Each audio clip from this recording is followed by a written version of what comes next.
I need you to leave before they arrive. You already packed my bag. We need the property owner upstairs. Why are you looking at him? The records are certified. Certified to whom? Jeffrey Lewis was 42, the quiet maintenance supervisor everyone recognized at Harbor Point residences in downtown Seattle. Most residents believed he was simply an aging blue-collar worker whose successful wife had outgrown him.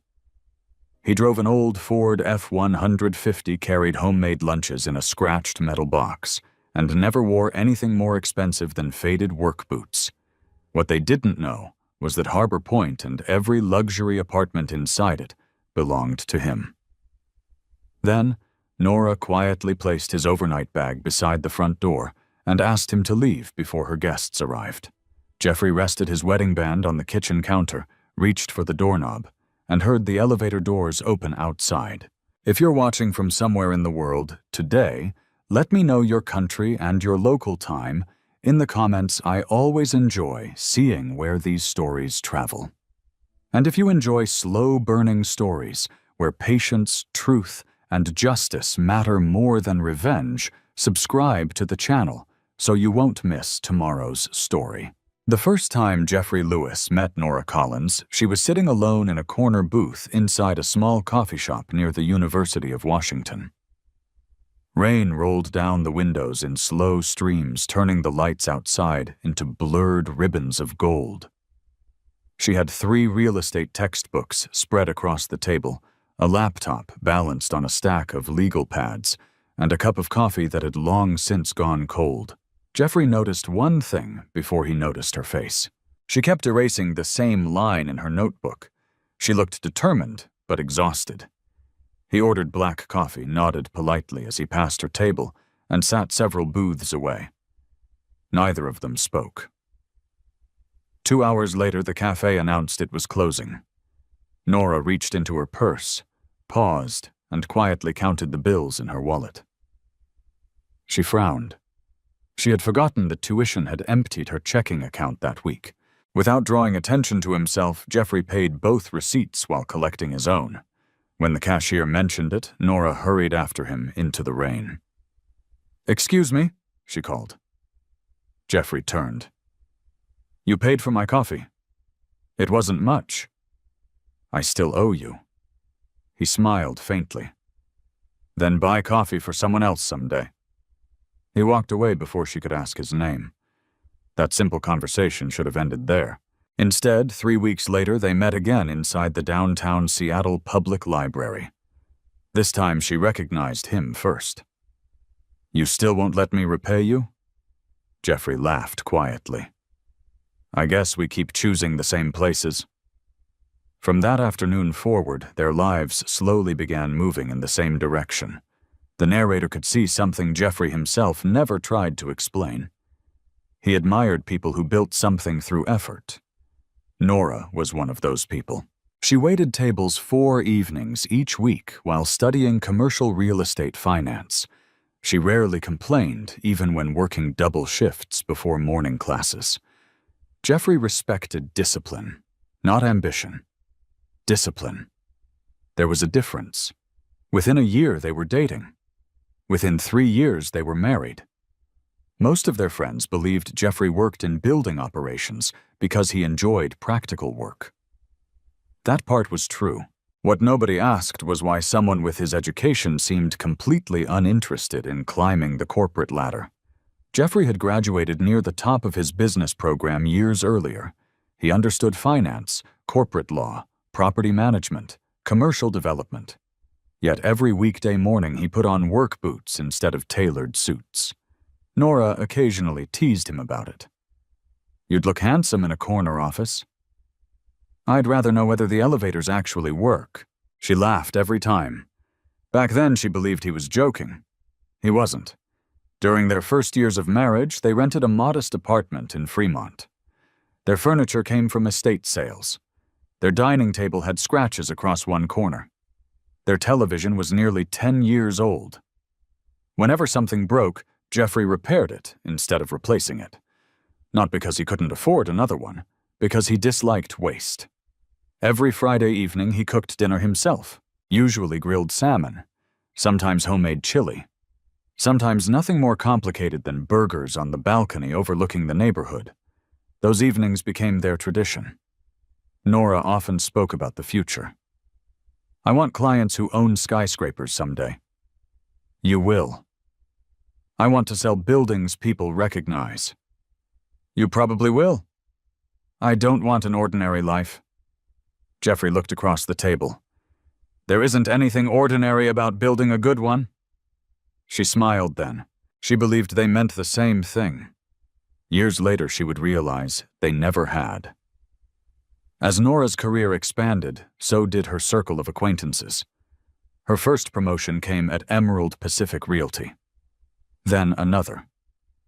Within 6 years, she was representing luxury condominiums overlooking Elliott Bay. Her wardrobe changed first. Tailored jackets, Italian shoes, designer handbags. Then came invitations, private networking dinners, wine tastings, fundraisers inside luxury hotels, investment seminars attended by developers whose projects appeared across Seattle's skyline. Jeffrey attended several events during the early years. He stood quietly beside Nora. He listened far more than he spoke. When someone asked what he did for a living, he always answered honestly. "I work maintenance." People smiled politely before drifting toward someone they believed more important. Jeffrey never appeared offended. He actually seemed relieved. The fewer questions people asked, the easier life became. Nora noticed those conversations differently. She watched executives lose interest the moment Jeffrey introduced himself. She watched investors redirect discussions toward wealthier couples. She never said anything that night, nor the next. But small disappointments have a way of collecting. One evening, after another charity gala, she stared out the passenger window as Jeffrey drove home through downtown Seattle. "You know," he glanced over briefly.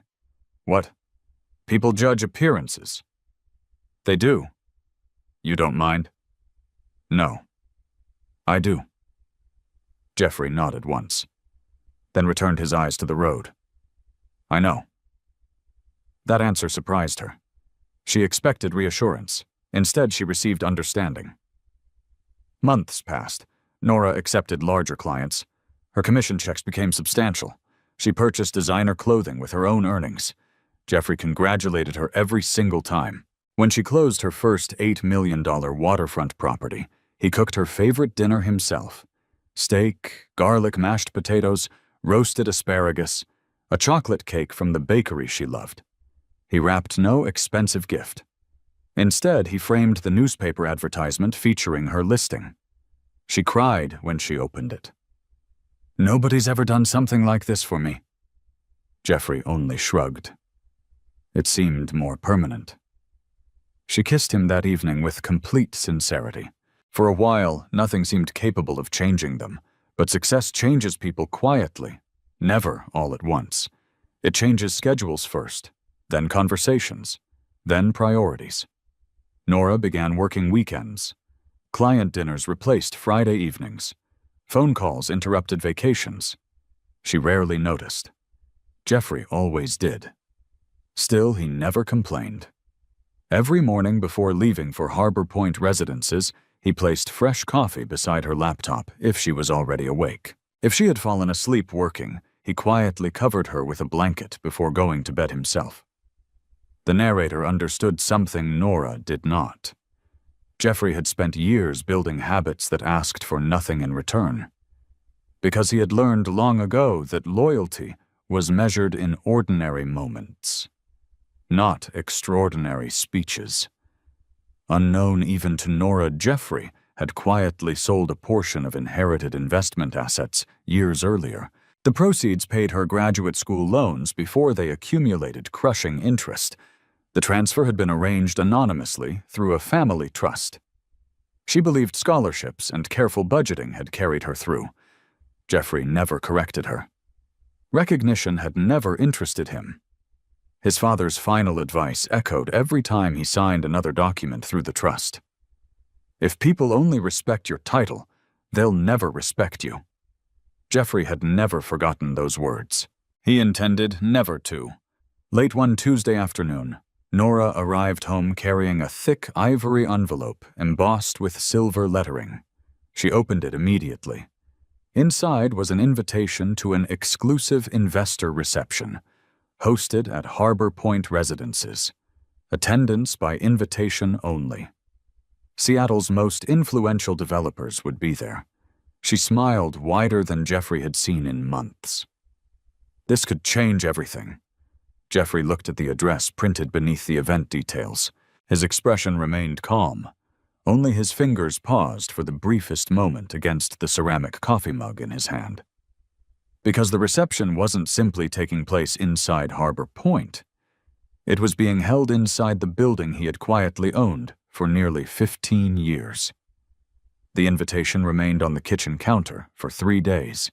Heavy ivory cardstock, silver embossed lettering, Harbor Point Residences, investor reception Friday, 7 o'clock. Formal attire required. Every time Nora walked past it, she picked it up again. Every time Jeffrey noticed her reading it, he simply smiled and continued whatever he had been doing.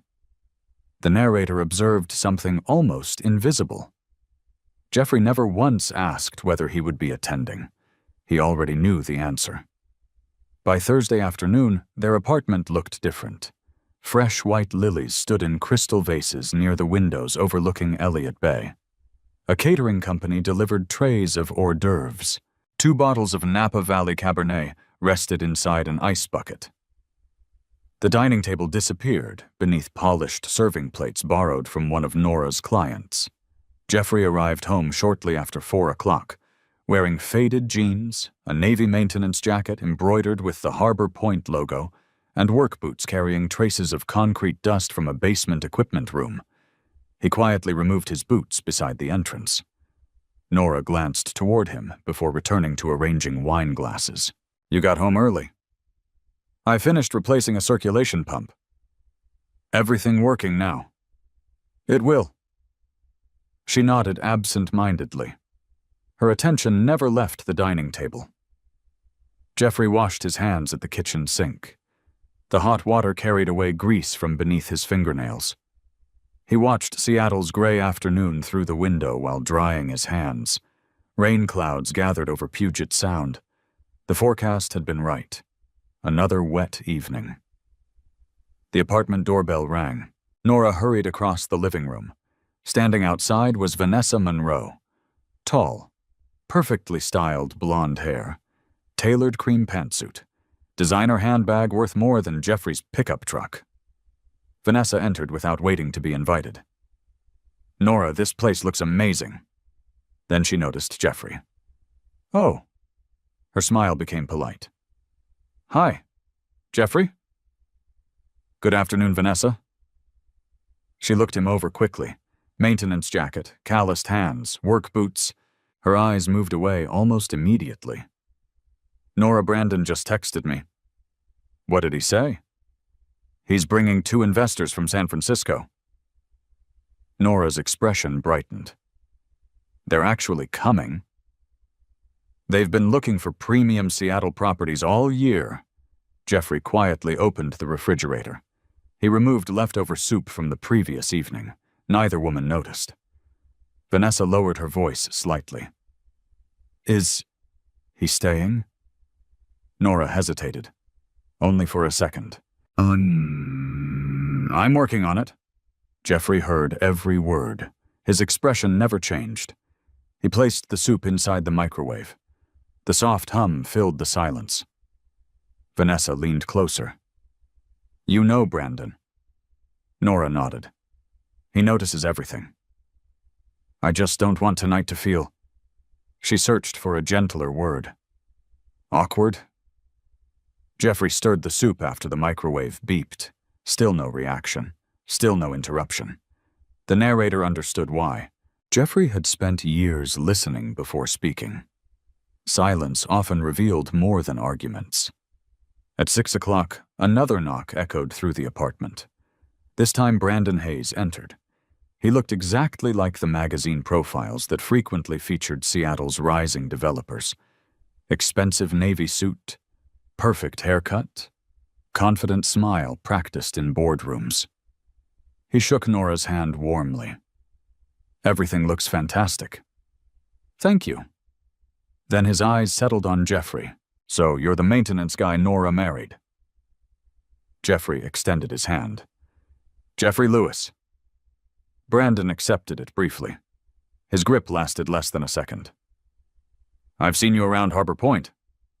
"I imagine you have." "You keep the place running." "I try." Brandon laughed. "That's important work." His tone sounded complimentary. His eyes suggested otherwise. Jeffrey simply nodded. Brandon wandered toward the windows overlooking the waterfront. "Incredible view." Nora smiled proudly. "The clients should love it." "They will." Brandon turned back toward Jeffrey. "So," he gestured toward the maintenance jacket. "Long shift today." "Normal day." "I don't know how you do it." Jeffrey waited. Brandon continued. "I'd hate crawling around mechanical rooms all day." Jeffrey answered honestly. "They're usually quieter than boardrooms." Vanessa laughed politely. Brandon forced a smile. Nora looked uncomfortable. The conversation drifted elsewhere. For nearly 20 minutes, Jeffrey remained almost invisible. He cleared dishes, wiped the kitchen counter, refilled the ice bucket. Not because Nora had asked, because he always noticed small things needing attention. Finally, Brandon checked his watch.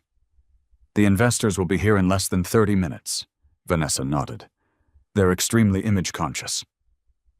Again, silence settled across the room. This time, Nora broke it. "Jeff."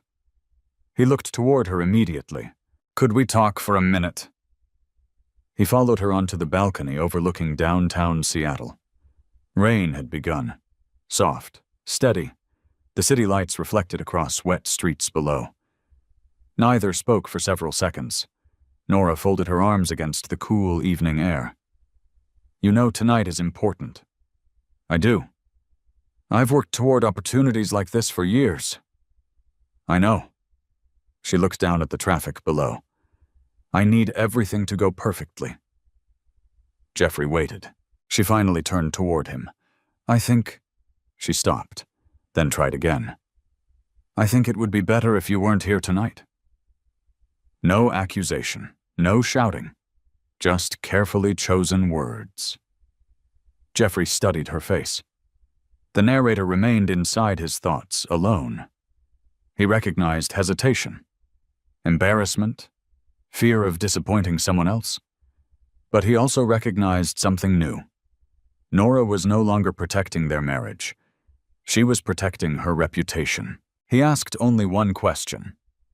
"Where would you like me to go?" The simplicity of the question surprised her. "I already booked a room." She pointed toward a small overnight bag sitting just inside the balcony door. "I thought, maybe one night." Jeffrey nodded once. "You planned ahead." "I didn't want us arguing." "We aren't." She looked relieved. "I'll explain everything tomorrow." "There won't be any need." She frowned slightly. "What does that mean?" "It means I understand." She searched his face for anger. There wasn't any. No raised voice, no bitterness, only calm acceptance. Oddly, that hurt more than if he had shouted. Jeffrey stepped back inside. He picked up the overnight bag. It was neatly packed. 2 shirts, a sweater, toothbrush, phone charger. She had thought of everything, except asking whether he wanted to leave. Jeffrey walked into the bedroom. He opened the closet. His eyes briefly settled on framed photographs from happier years.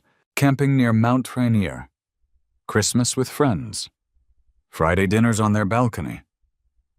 He removed one small leather notebook from the bedside drawer and slipped it into his bag. Nothing else. Back in the kitchen, he reached for his wedding ring. For several seconds, he rolled it gently between his fingers. Then he placed it beside his coffee mug. Not dramatically, simply carefully. Nora noticed. "Jeff?" He looked at her. "I'll be back tomorrow."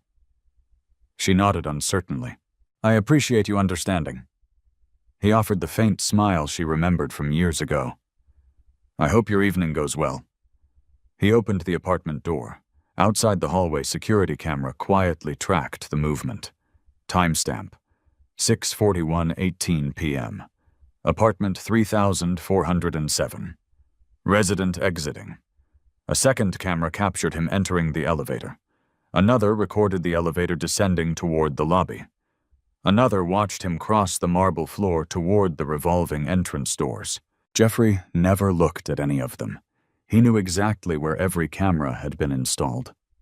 He had approved every location years earlier. Rain greeted him outside. Across the street, black luxury sedans began arriving one after another. Valets hurried beneath umbrellas. Guests stepped onto the sidewalk wearing tuxedos and evening gowns. Inside the lobby, uniformed employees welcomed every visitor with polished smiles. Jeffrey adjusted the strap of his overnight bag, then quietly walked into the rain. Behind him, Harbor Point prepared for one of its most prestigious evenings of the year. Ahead of him, hidden far beneath polished marble floors and elegant speeches, something much larger had already begun moving. Jeffrey Lewis did not check into the hotel Nora had reserved. The reservation remained untouched. Instead, 20 minutes after leaving Harbor Point, he drove his aging Ford F-150 toward Seattle's historic Pioneer Square. The truck blended effortlessly among delivery vans, contractors, pickups, and evening traffic. Nobody looked twice. He parked inside an underground garage beneath a restored brick building whose exterior carried nothing more than a bronze plaque reading Foster Commercial Offices. No company logo, no polished reception, no indication that billions of dollars in commercial property were managed from the upper floors. Jeffrey stepped out carrying the same overnight bag Nora had packed. The security camera above the garage entrance followed him. A second later, the steel door unlocked automatically. "Good evening, Mr. Lewis." The voice came through the intercom before Jeffrey even reached the elevator. "Evening." The elevator required no button. It recognized his security credential inside his wallet. 40 seconds later, the doors opened onto the executive floor. Only 4 offices occupied the entire level. Most lights were already off. Only one conference room remained illuminated. Inside waited 3 people. Margaret Whitmore stood first. She was 61 Harbor Point Development Group's general counsel for nearly 25 years. Her silver hair was tied neatly behind her head, and she wore reading glasses suspended from a thin gold chain around her neck. Margaret possessed the calm confidence of someone who had spent decades dismantling billion-dollar lawsuits one document at a time. She never rushed. She never guessed. She trusted paper more than promises. Next sat Benjamin Foster.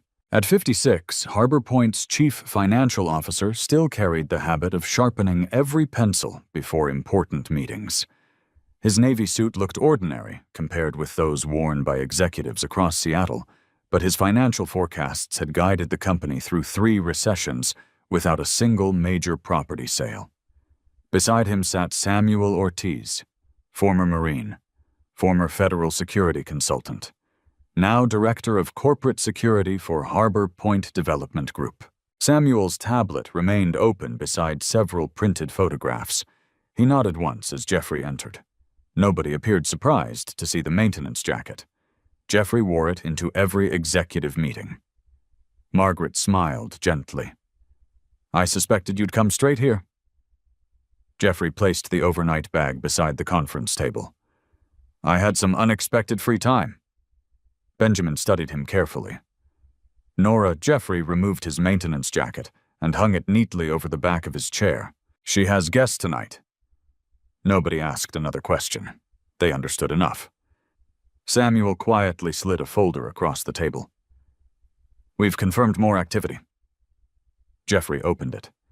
Inside were maintenance authorization forms, vendor invoices, contractor approvals, building access logs. At first glance, everything appeared routine. Jeffrey flipped through them slowly. His eyes stopped on one signature, then another, then a third. They're getting bolder. Benjamin nodded. They've stopped trying to hide it. For nearly 6 months, Harbor Point Development Group had been conducting an internal review without alerting anyone outside a very small circle.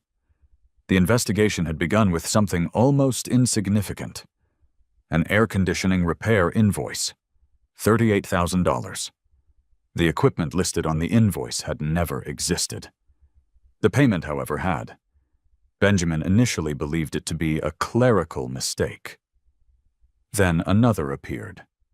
Then another, each one individually small enough to avoid attracting attention. Together, they represented nearly $2 million. Someone understood corporate accounting very well. Small thefts survived longer than spectacular ones. Jeffrey had approved the investigation personally. Not because of the money, because fraud rarely stayed small. Like rust beneath fresh paint, it always spread farther than anyone realized. Samuel opened another folder. This week's access reports. Color photographs filled the pages.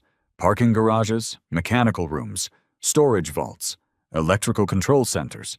Each photograph carried timestamps, employee identification numbers, security checkpoint records. Samuel pointed toward several highlighted entries. Notice anything? Jeffrey studied the pages. 3 different employees. Samuel nodded. Same access card. Benjamin leaned forward. Impossible. It should be. Samuel tapped another page.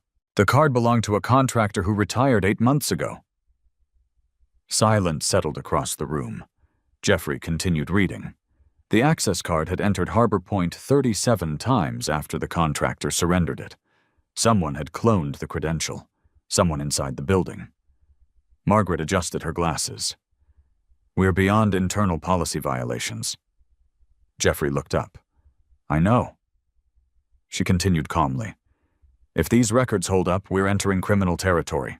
Jeffrey closed the folder. Not yet. Benjamin frowned. We already have enough to suspend people. We have enough to become suspicious. Jeffrey, we don't move because we're suspicious. Margaret understood immediately. We move when we can prove everything. Jeffrey nodded once. Exactly. That philosophy had guided Harbor Point since his father's time. Never accuse before evidence. Never assume intent. Never confuse coincidence with proof. Many executives considered Jeffrey unusually patient. Only a handful knew patience had once saved his family. 20 years earlier, Harbor Point's founder Jeffrey's father, Richard Lewis, had become one of Seattle's fastest-growing commercial developers. His success attracted admiration. It also attracted dangerous attention. One October evening, Richard's chauffeur noticed an unfamiliar vehicle following them from a charity banquet. He changed routes twice. The vehicle remained behind. Police later uncovered a kidnapping conspiracy targeting Richard during a scheduled public appearance. The plot failed, but it permanently changed the Lewis family. Richard stopped attending public events. Family photographs disappeared from newspapers. Corporate ownership shifted into layered trusts. Public interviews ended. Jeffrey was only 22. He remembered watching federal investigators remove evidence from their family home. He remembered his mother's fear every time an unfamiliar car parked outside. Most vividly, he remembered something his father said only weeks later. If people cannot find the owner, they cannot threaten the family. Richard never returned to public life. When he died years later following a sudden heart attack, Jeffrey inherited Harbor Point through a carefully structured family trust. Almost nobody knew. Even most executives believed ownership rested with anonymous investment funds. Only Margaret, Benjamin, Samuel, and 2 trustees understood the truth. Jeffrey insisted the arrangement remain unchanged. I don't want employees treating me differently. Benjamin had argued against the idea. You're the chairman. I'm also responsible for knowing how this company actually operates. So Jeffrey accepted the title privately, then applied for an internal maintenance position under his own name. The irony amused him. The owner interviewed for a maintenance job inside his own building. He answered every question honestly. He passed every technical certification. Within weeks, he began replacing pumps, inspecting boilers, repairing elevators, and greeting residents each morning before sunrise. He learned far more walking service corridors than sitting inside boardrooms. He learned which managers respected janitors, which supervisors ignored safety rules, which vendors overcharged, which employees stayed late without overtime simply because residents depended on them. No executive report could reveal those things. Only work could. Samuel interrupted Jeffrey's thoughts. We found something else. He projected a floor plan onto the conference room screen. Blueprints covered the wall. Red circles marked 6 locations inside Harbor Point. Mechanical rooms, storage areas, service elevators. Samuel spoke quietly. Every fraudulent contractor invoice traces back to these locations. Benjamin looked confused. They're unrelated systems. They appear unrelated. Samuel zoomed in, but they're connected through maintenance authorizations. Jeffrey stood. He walked closer to the screen. His eyes narrowed. Every highlighted location required approval from one department before outside vendors could enter. Facilities coordination. A department recently reorganized. Jeffrey spoke almost to himself. Who approved the restructuring? Benjamin answered. The recommendation came from Brandon Hayes. The room became completely silent. Brandon Hayes. The same developer attending Nora's investor reception tonight. The same man who had shaken Jeffrey's hand only hours earlier. The same man who laughed about maintenance work while standing inside Jeffrey's apartment. Margaret slowly closed her notebook. I think tonight just became more important than any of us realized. Jeffrey remained staring at the blueprints. Outside the conference room windows, Seattle's rain continued falling over the city. Inside Harbor Point, champagne glasses were already being filled. Guests laughed. Investors exchanged business cards. Nora welcomed Seattle's wealthiest developers with practiced confidence. None of them knew that only a few miles away, the building's true owner had just connected the first visible thread between an elegant investment gala and what was rapidly becoming a sophisticated criminal conspiracy. By 7:30 that evening, Harbor Point residences looked less like a residential tower and more like a private country club. Luxury sedans lined the circular driveway. Valets moved with practiced efficiency beneath black umbrellas.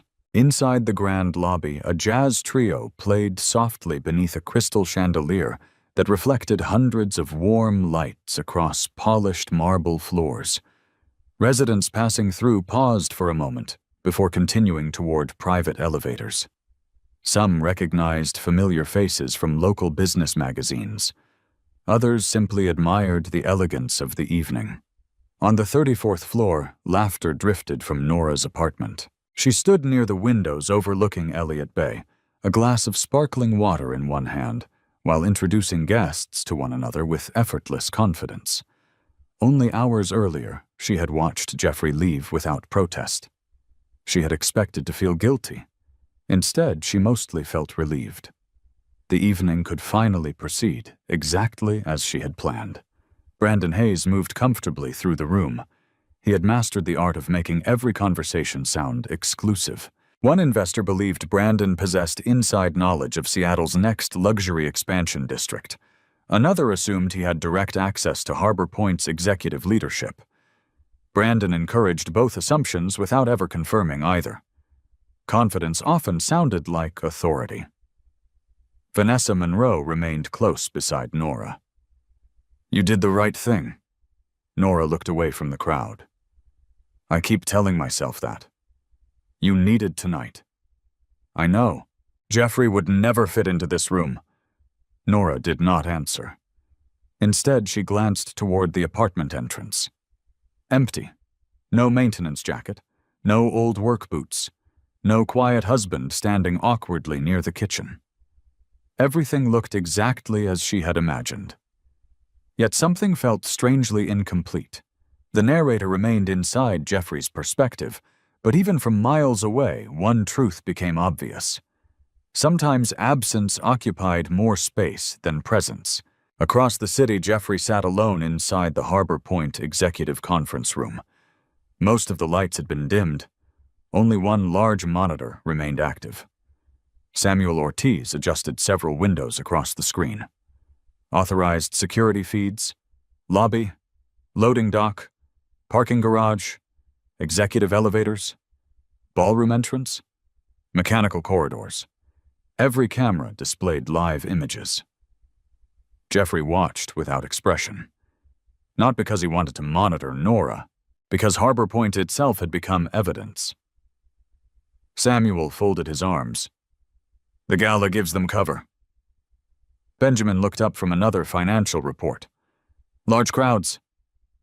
Busy elevators. Outside vendors. Temporary staff. Samuel nodded. Exactly. When everyone's distracted, people stop noticing unusual movement. Jeffrey continued watching the parking garage feed. Delivery vehicles entered. Caterers, florists, audio technicians, cleaning contractors. Every arrival generated paperwork. Every departure left a digital record, normally, unless someone intentionally bypassed procedure. Samuel enlarged one camera. A white service van slowly entered through the underground entrance. Nothing unusual. Except one detail. No company logo. Benjamin leaned closer. Who authorized them? Samuel checked his tablet.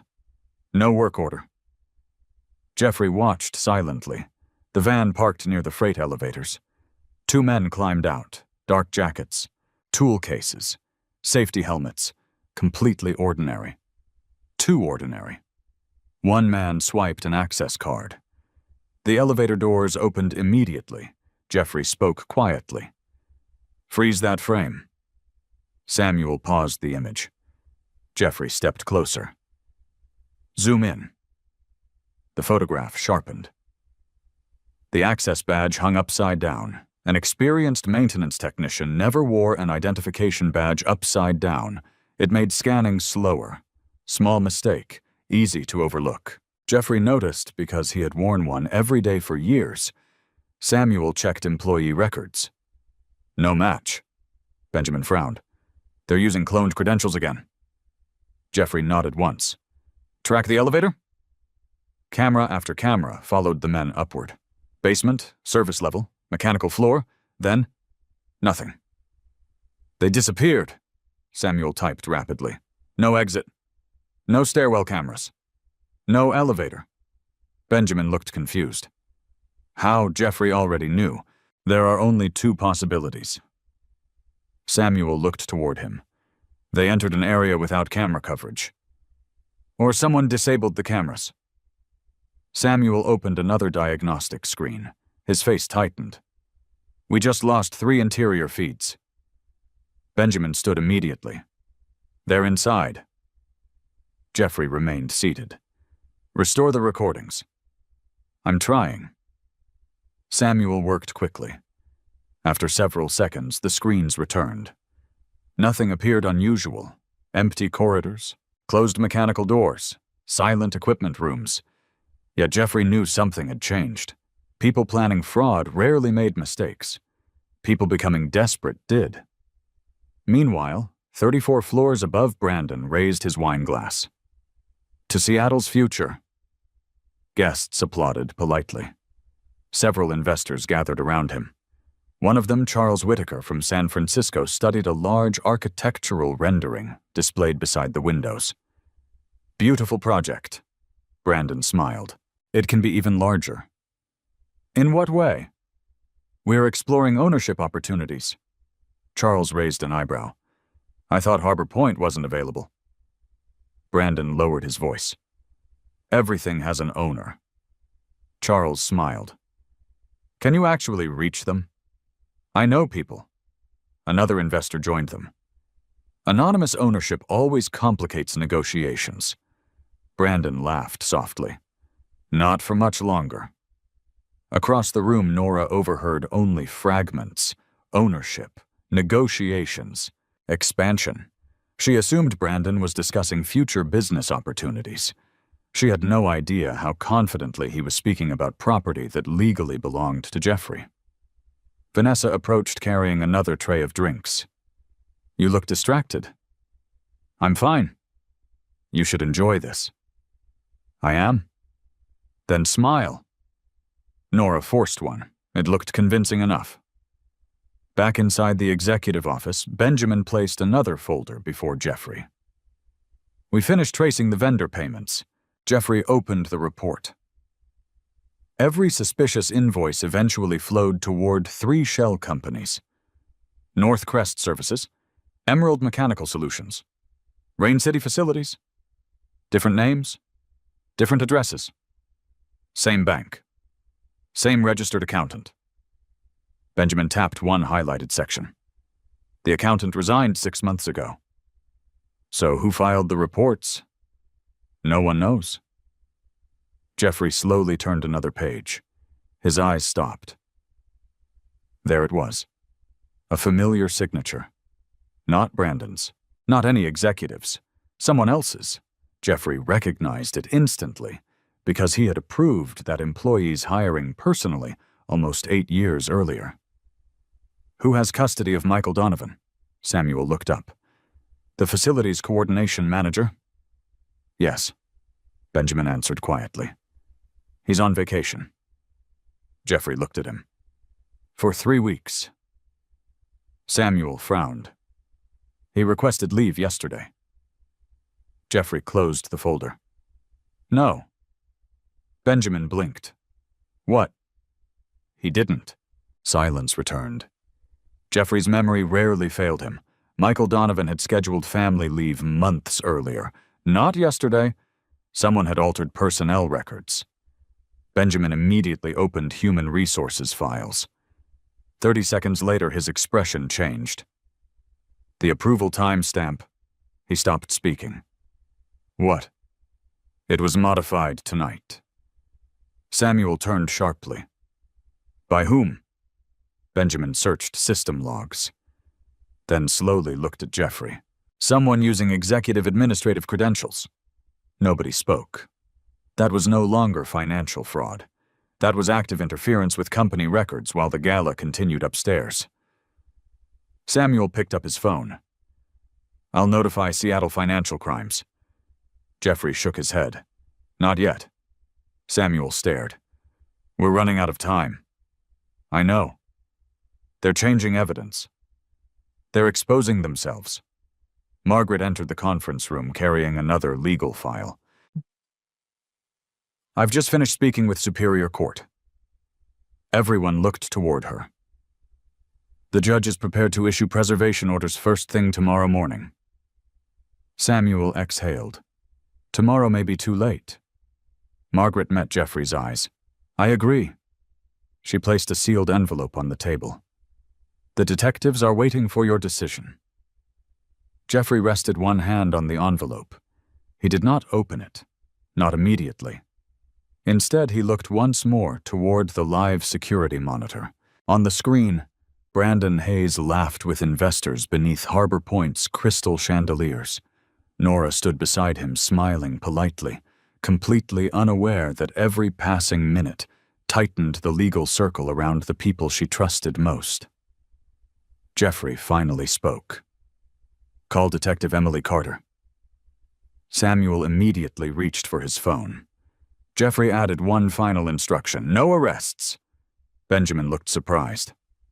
Even now? Jeffrey nodded. Not until every piece fits. Outside thunder rolled across the Seattle skyline. Inside Harbor Point, another toast echoed through the ballroom.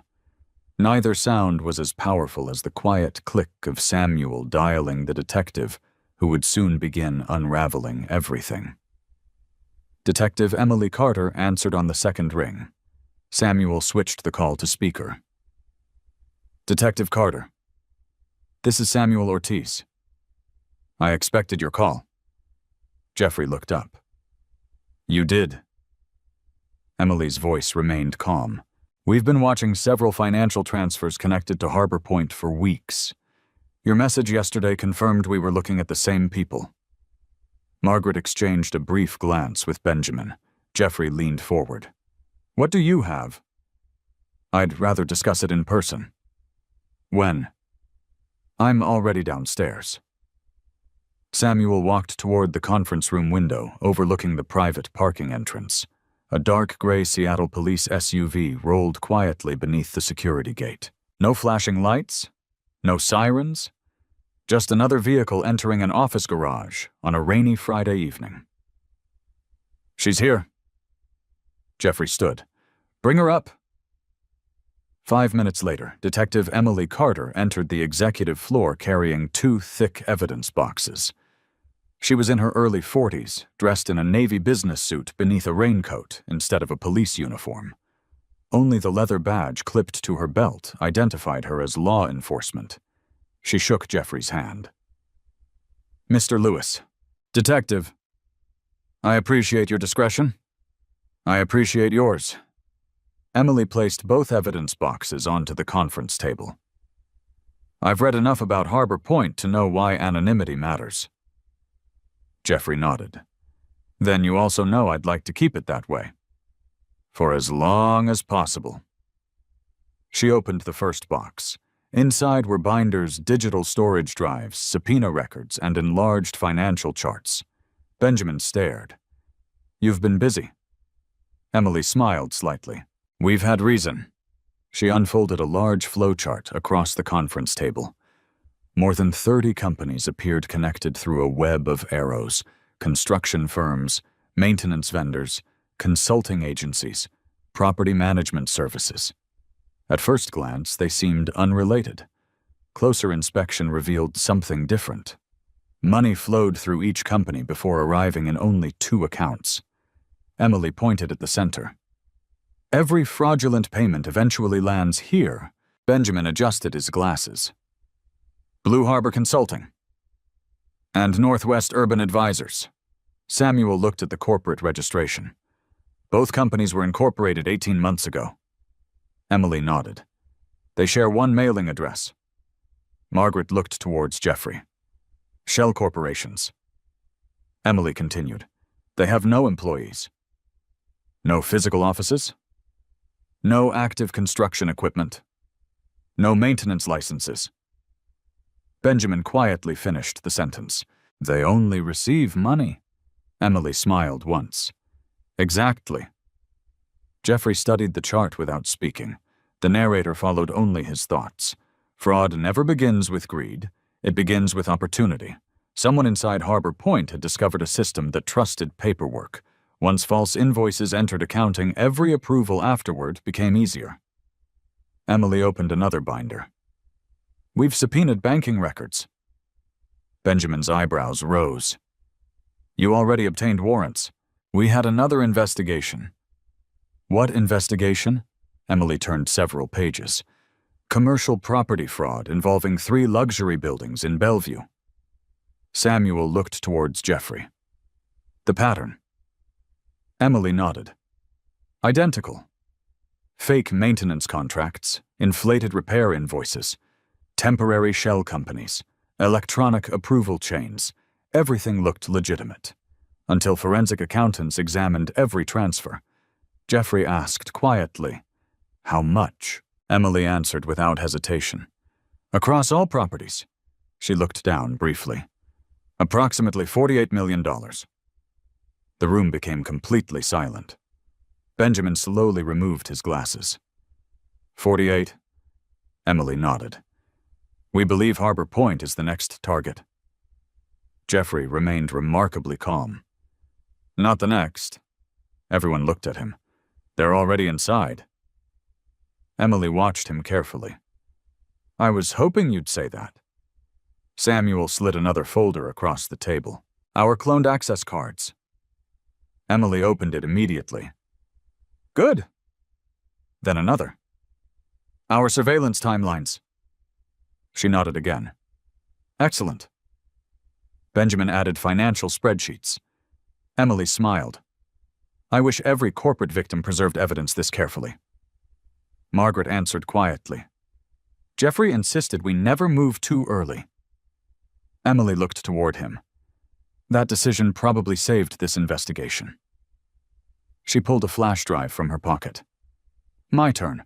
Samuel connected it to the conference room display. Security footage appeared. Different building, different city, luxury condominium garage, 3 men unloading tool cases from an unmarked service van. Benjamin leaned forward. The same van. Emily froze one frame. One man's face became clearly visible. Samuel inhaled sharply. I know him. Jeffrey looked over. Who? His name is Travis Nolan. Emily nodded.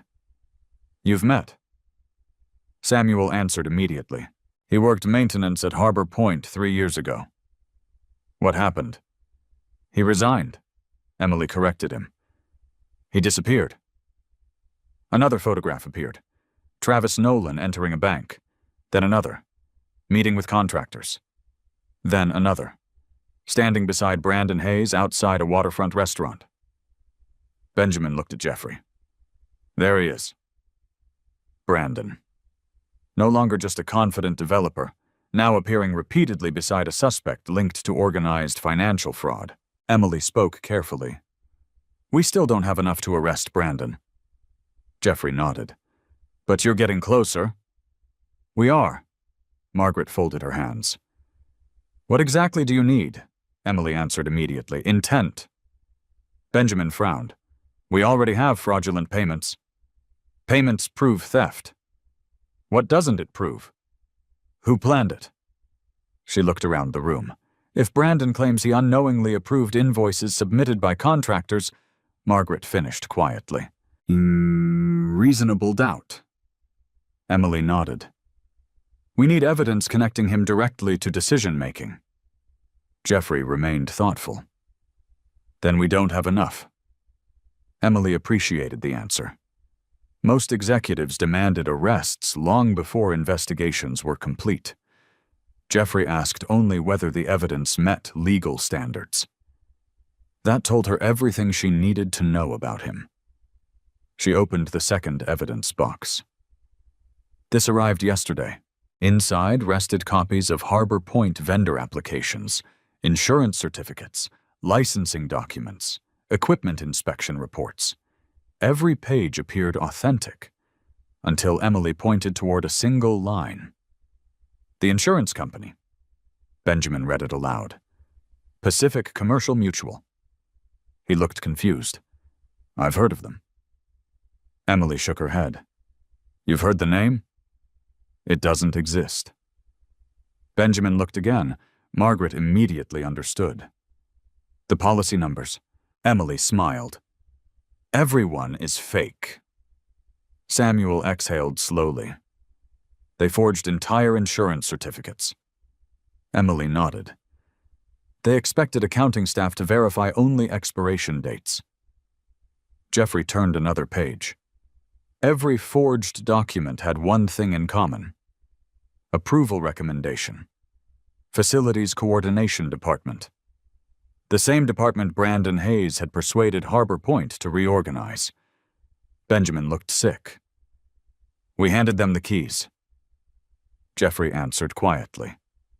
No. Benjamin looked toward him. We handed them trust. Emily watched Jeffrey for several moments. Most property owners she investigated became emotional when discovering fraud. Angry, humiliated, vindictive.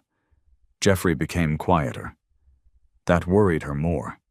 Not because she feared violence, because calm people usually thought several steps ahead. She closed the evidence box. I have one recommendation. Jeffrey nodded. Go ahead. Do nothing tonight. Samuel looked surprised. Nothing, Emily continued. If they're changing records during the gala, they're nervous. Jeffrey completed the thought. They'll make mistakes. Emily smiled. And mistakes create evidence. Benjamin folded his arms. What if they destroy documents? Emily shook her head. We already preserved banking records. Margaret added, and electronic backups. Samuel smiled faintly. Plus 6 redundant security servers. Jeffrey stood and walked toward the rain-covered windows overlooking downtown Seattle. Far away, Harbor Point rose above the city lights.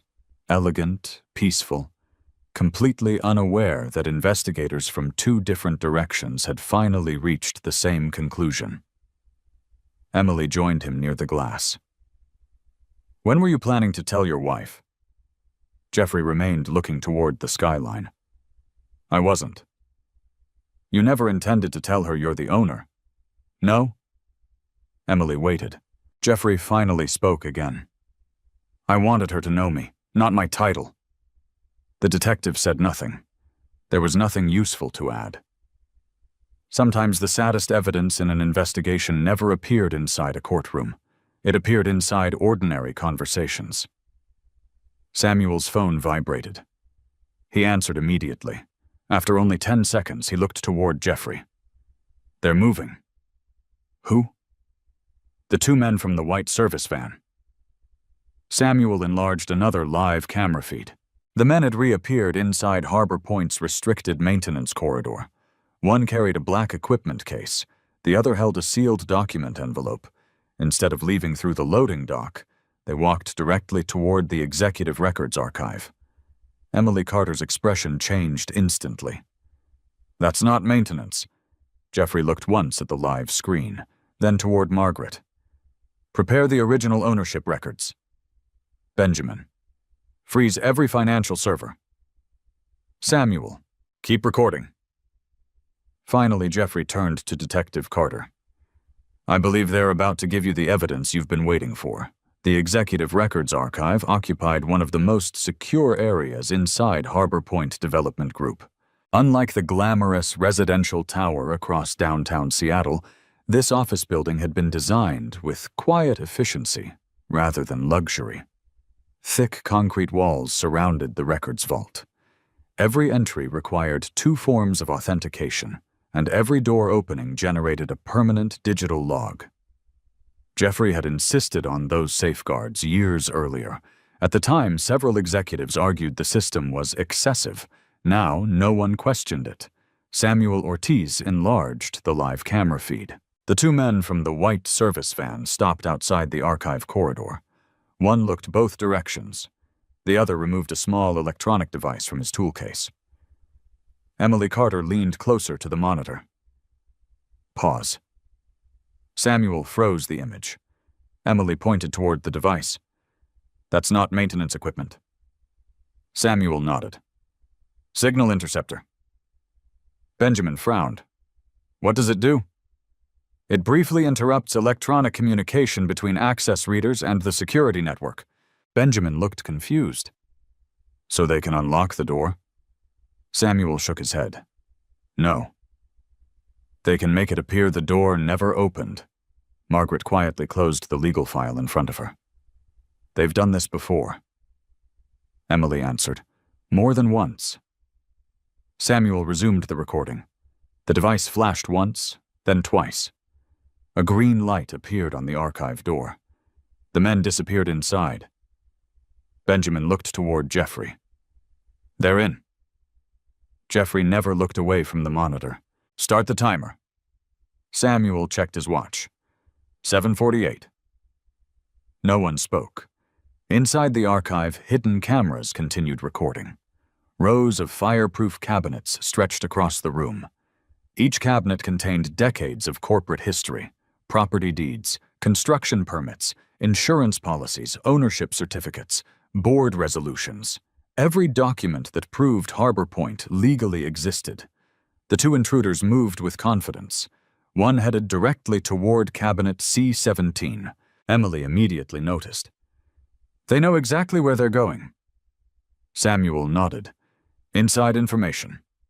The first man unlocked the cabinet. The second opened the black equipment case. Instead of removing tools, he produced a portable scanner. Benjamin frowned. "They're copying documents." Emily shook her head. "Wait." The scanner remained inside the case. The man reached beneath it. He removed several folded folders. Margaret's eyes narrowed. They brought replacement files. The room fell silent. Jeffrey understood immediately.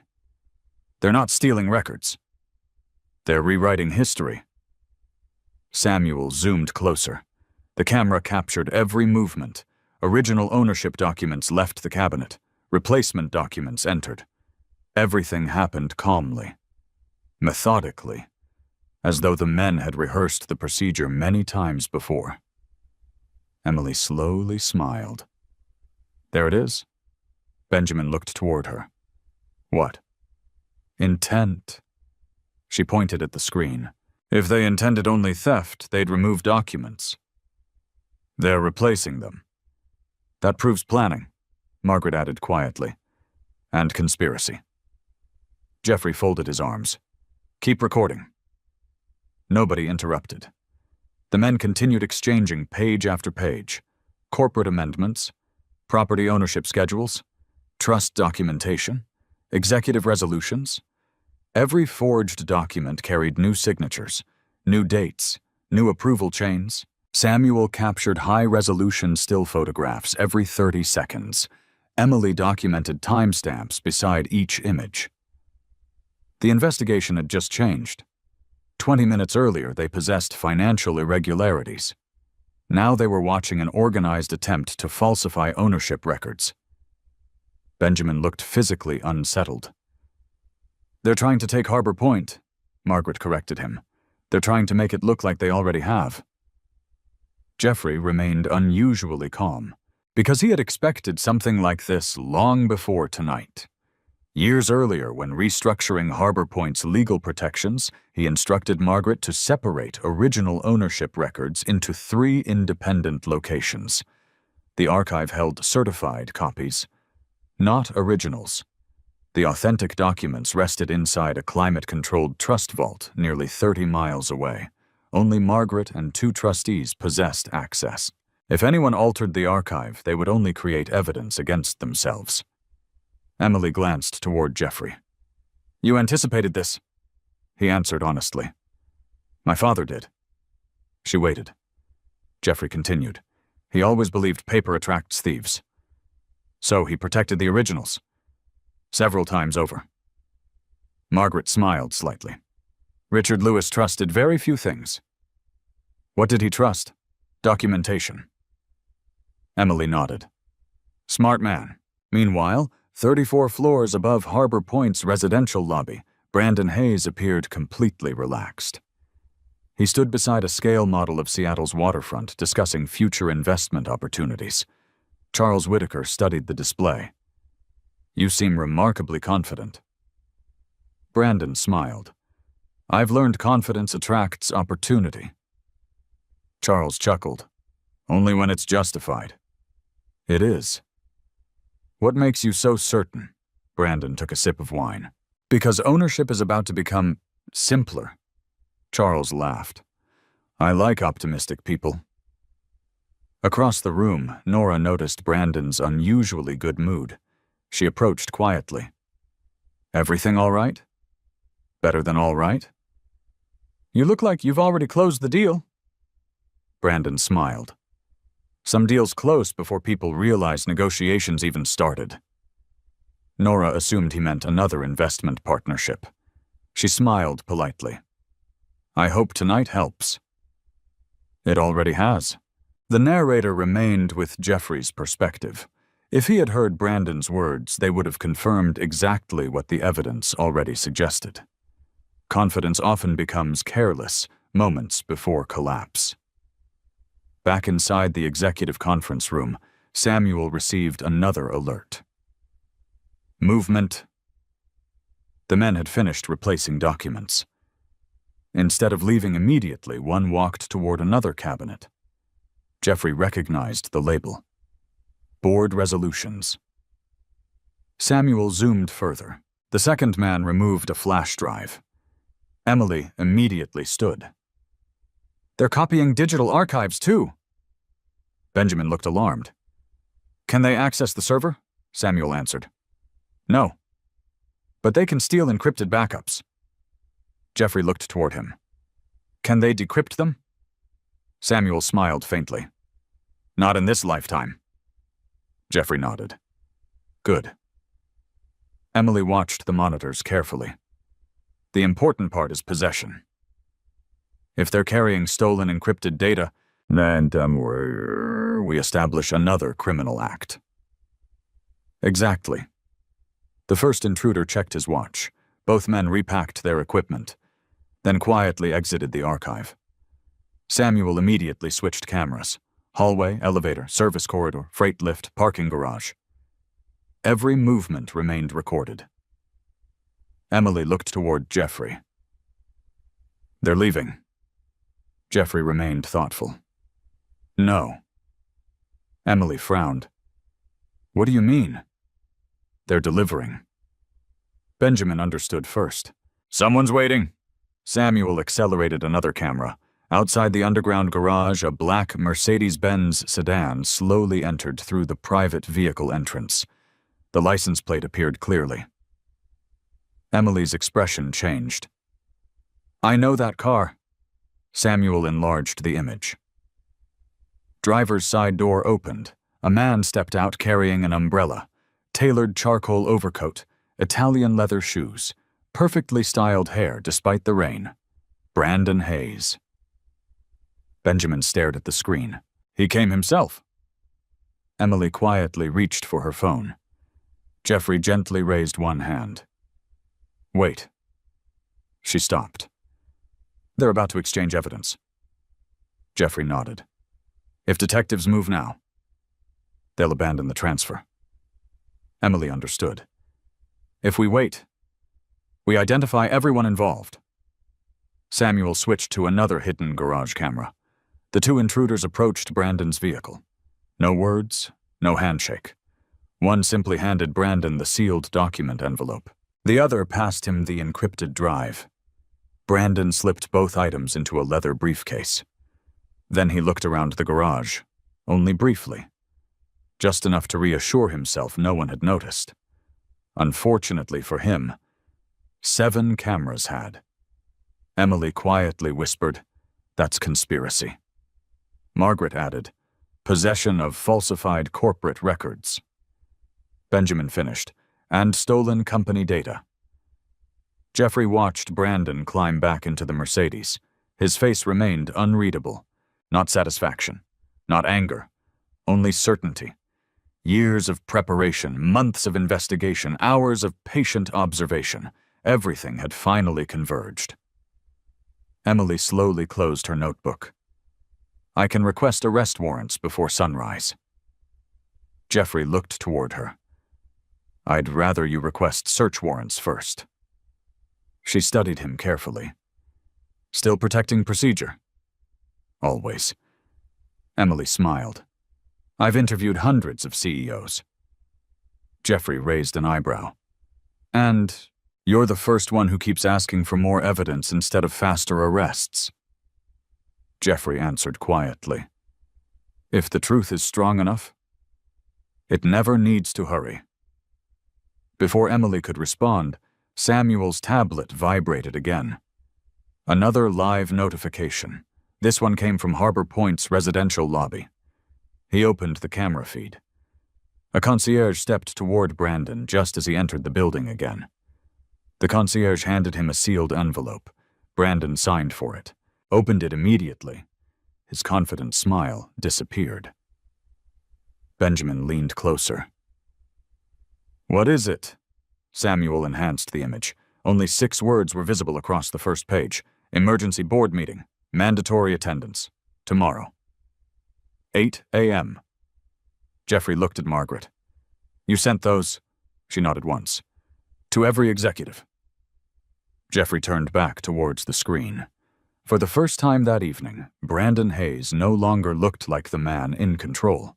Saturday morning arrived beneath a blanket of low gray clouds that covered Seattle from Elliott Bay Hunt to Lake Washington. Rain had stopped before sunrise. The streets remained wet.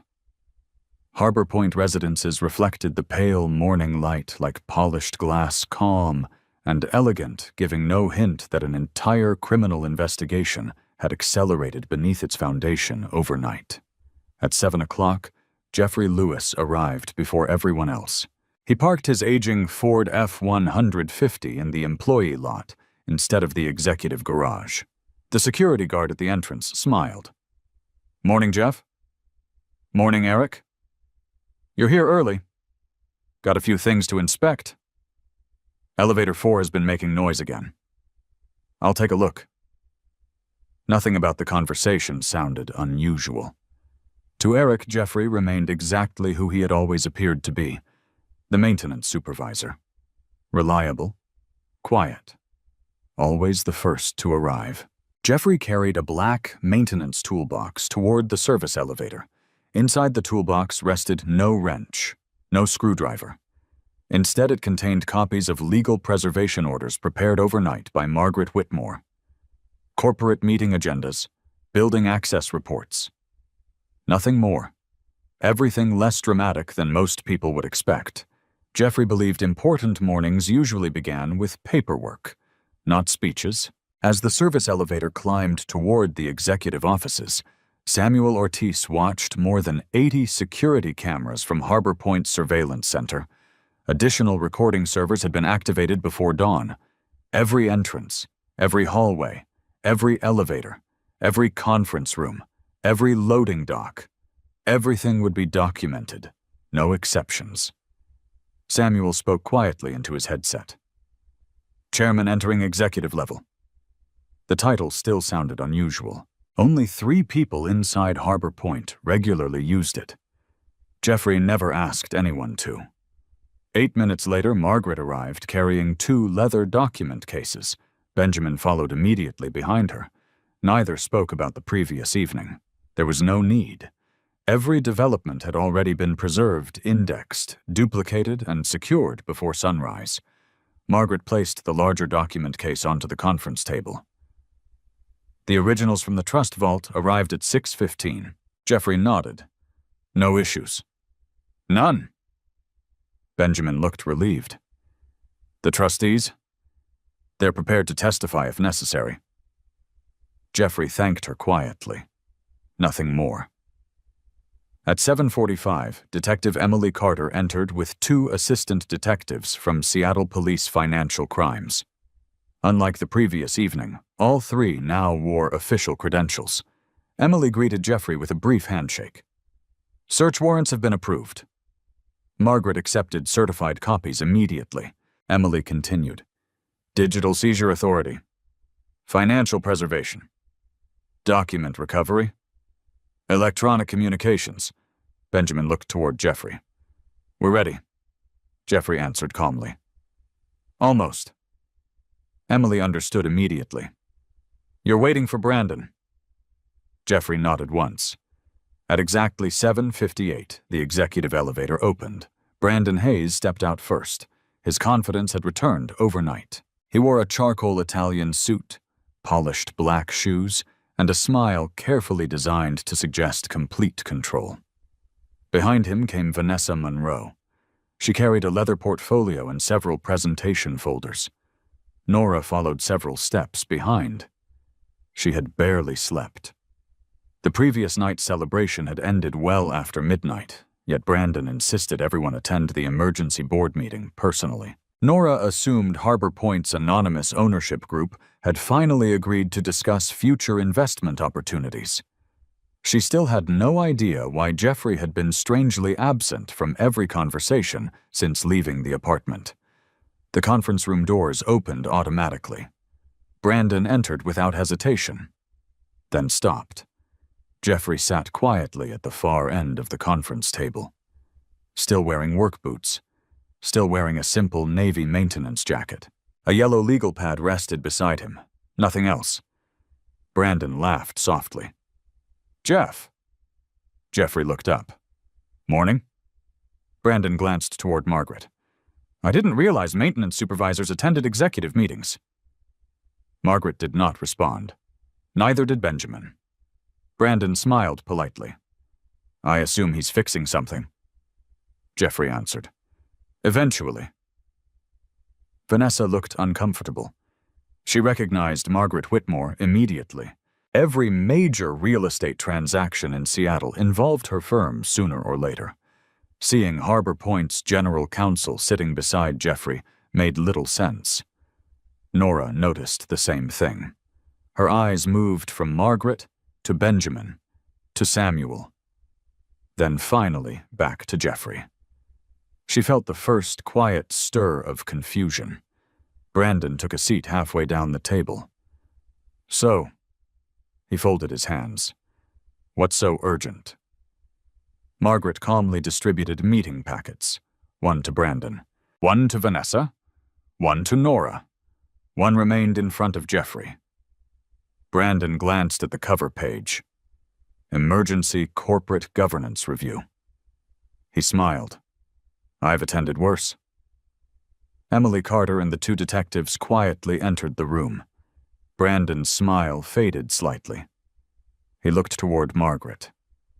"I wasn't aware law enforcement had joined the board." Emily answered before Margaret could. "We haven't. We're observing." Brandon recovered quickly. "I'm sure there's an explanation." "There is."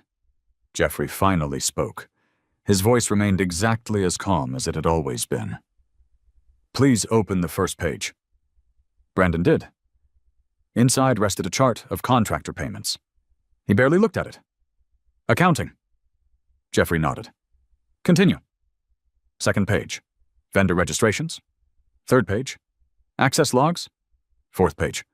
Insurance certificates. Brandon's expression remained controlled. Only his eyes moved slightly faster. Vanessa turned each page more slowly. Nora looked increasingly puzzled. She whispered, "What are we reviewing?" No one answered. Jeffrey allowed silence to do the work. Finally, Brandon placed the packet on the table. "I fail to see the issue." Margaret folded her hands. "The issue is fraud." Brandon looked directly at her. "That's a serious accusation." "It is." Emily Carter placed a small evidence envelope onto the table. "So we don't make it lightly." Brandon glanced toward the detectives. "What exactly is this?" Emily answered. "A cloned Harbor Point security credential."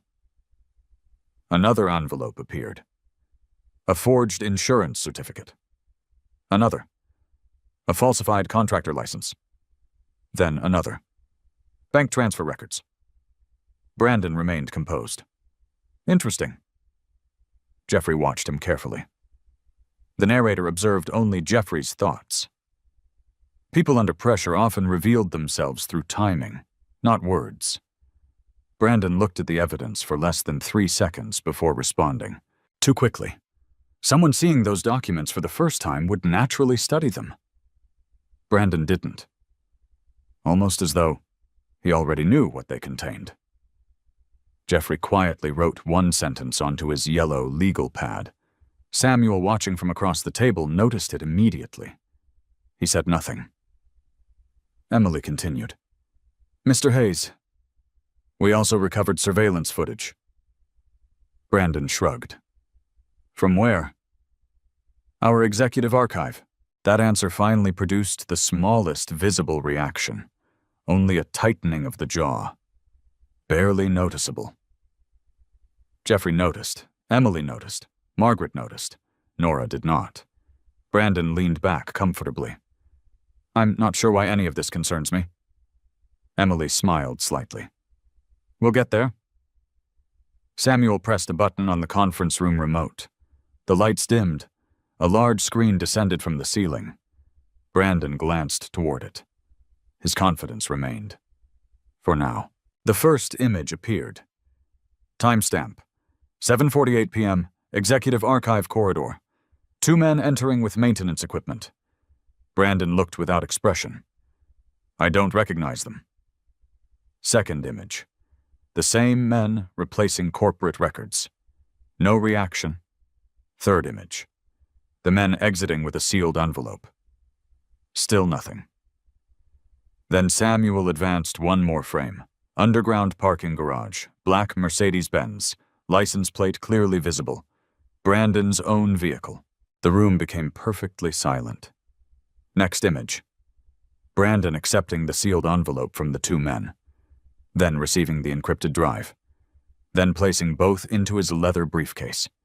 Every timestamp, every camera angle, every movement, documented. Brandon's smile disappeared completely. Across the table, Nora slowly turned her head toward him. She had never seen those men before. She had never heard about the archive. She had no explanation for any of it. For the first time since yesterday afternoon, she forgot entirely about Jeffrey. All of her attention focused on Brandon. Emily Carter quietly closed the evidence folder. "We're finished showing still photographs." She looked toward Samuel. "Play the video." Samuel reached for the remote. The conference room lights dimmed even further. On the large screen, the surveillance recording began to move. The video began without sound, only timestamps, only movement, only facts. The first recording showed the Executive Archive corridor at 7:48:13 p.m. Two men entered carrying identical black equipment cases. One paused briefly beneath the security camera. The other removed a small electronic device from his pocket. Samuel froze the frame. Signal interruption device. He advanced the recording. The archive door unlocked. Both men disappeared inside. No narration followed. The footage spoke for itself. Emily Carter let the silence stretch across the conference room. She had learned long ago that evidence became more powerful when people were forced to watch it without interruption. Brandon kept his eyes on the screen. His face remained controlled. Too controlled. Nora shifted uneasily in her chair. "What archive is this?" Margaret answered calmly. "The Executive Records Archive." Nora frowned. "I've never even heard of it." "You weren't supposed to." Samuel resumed the recording. Inside the archive, hidden cameras captured every movement from multiple angles. The two intruders opened cabinet C-17. Original files came out. Replacement files went in. Corporate resolutions. Property schedules. Ownership certificates. Everything was exchanged with careful precision. Vanessa whispered almost to herself, "Oh my God." Brandon remained silent. Emily pressed pause. "Mr. Hayes." He looked at her. "Yes." "Have you ever been inside that archive?" "No." "Do you know either of these men?" "I don't." Emily nodded as though accepting the answer. "Please continue watching." The next sequence appeared. The parking garage, 7:59:41 p.m. The white service van stopped beside a black Mercedes-Benz. Two men approached. One handed over a sealed document envelope. The other passed a black encrypted drive. The driver accepted both. Samuel enlarged the image until the driver's face filled the screen. Brandon Hayes. No one spoke. The video continued. Brandon placed both items into his leather briefcase. He looked around the garage, then drove away. Samuel stopped the recording. The room remained completely silent. Emily folded her hands. "Mr. Hayes." Brandon finally exhaled. "I can explain." Jeffrey looked at him for the first time since the meeting began. "Please do." Brandon straightened his jacket. "I'm a developer. I meet contractors every week. They told me they had documents concerning future ownership discussions." Emily asked, "What kind of ownership discussions?" "I assumed investment proposals." Margaret opened one of the document cases beside her. "You assumed these men removed confidential corporate records and delivered them to you." As part of an investment proposal." Brandon hesitated. "They never said they removed anything." Emily answered quietly. "They didn't need to." She slid another photograph across the table. This image was taken 38 seconds before the exchange. It showed one of the intruders carrying the same sealed envelope directly out of the archive. The envelope displayed a distinctive blue Harbor Point security seal. The identical seal remained visible on the envelope Brandon accepted. Emily asked, "Still an investment proposal?" Brandon said nothing. Vanessa slowly leaned away from him. The confidence she admired the night before had begun to disappear. Nora looked from the photographs to Brandon, then toward Jeffrey. Jeffrey had not spoken another word. He wasn't smiling. He wasn't angry. He simply watched. That unsettled her more than anything else. Emily opened another folder. We executed search warrants at 6 this morning. Brandon looked up sharply. You searched my office? We searched several locations. She removed a transparent evidence bag.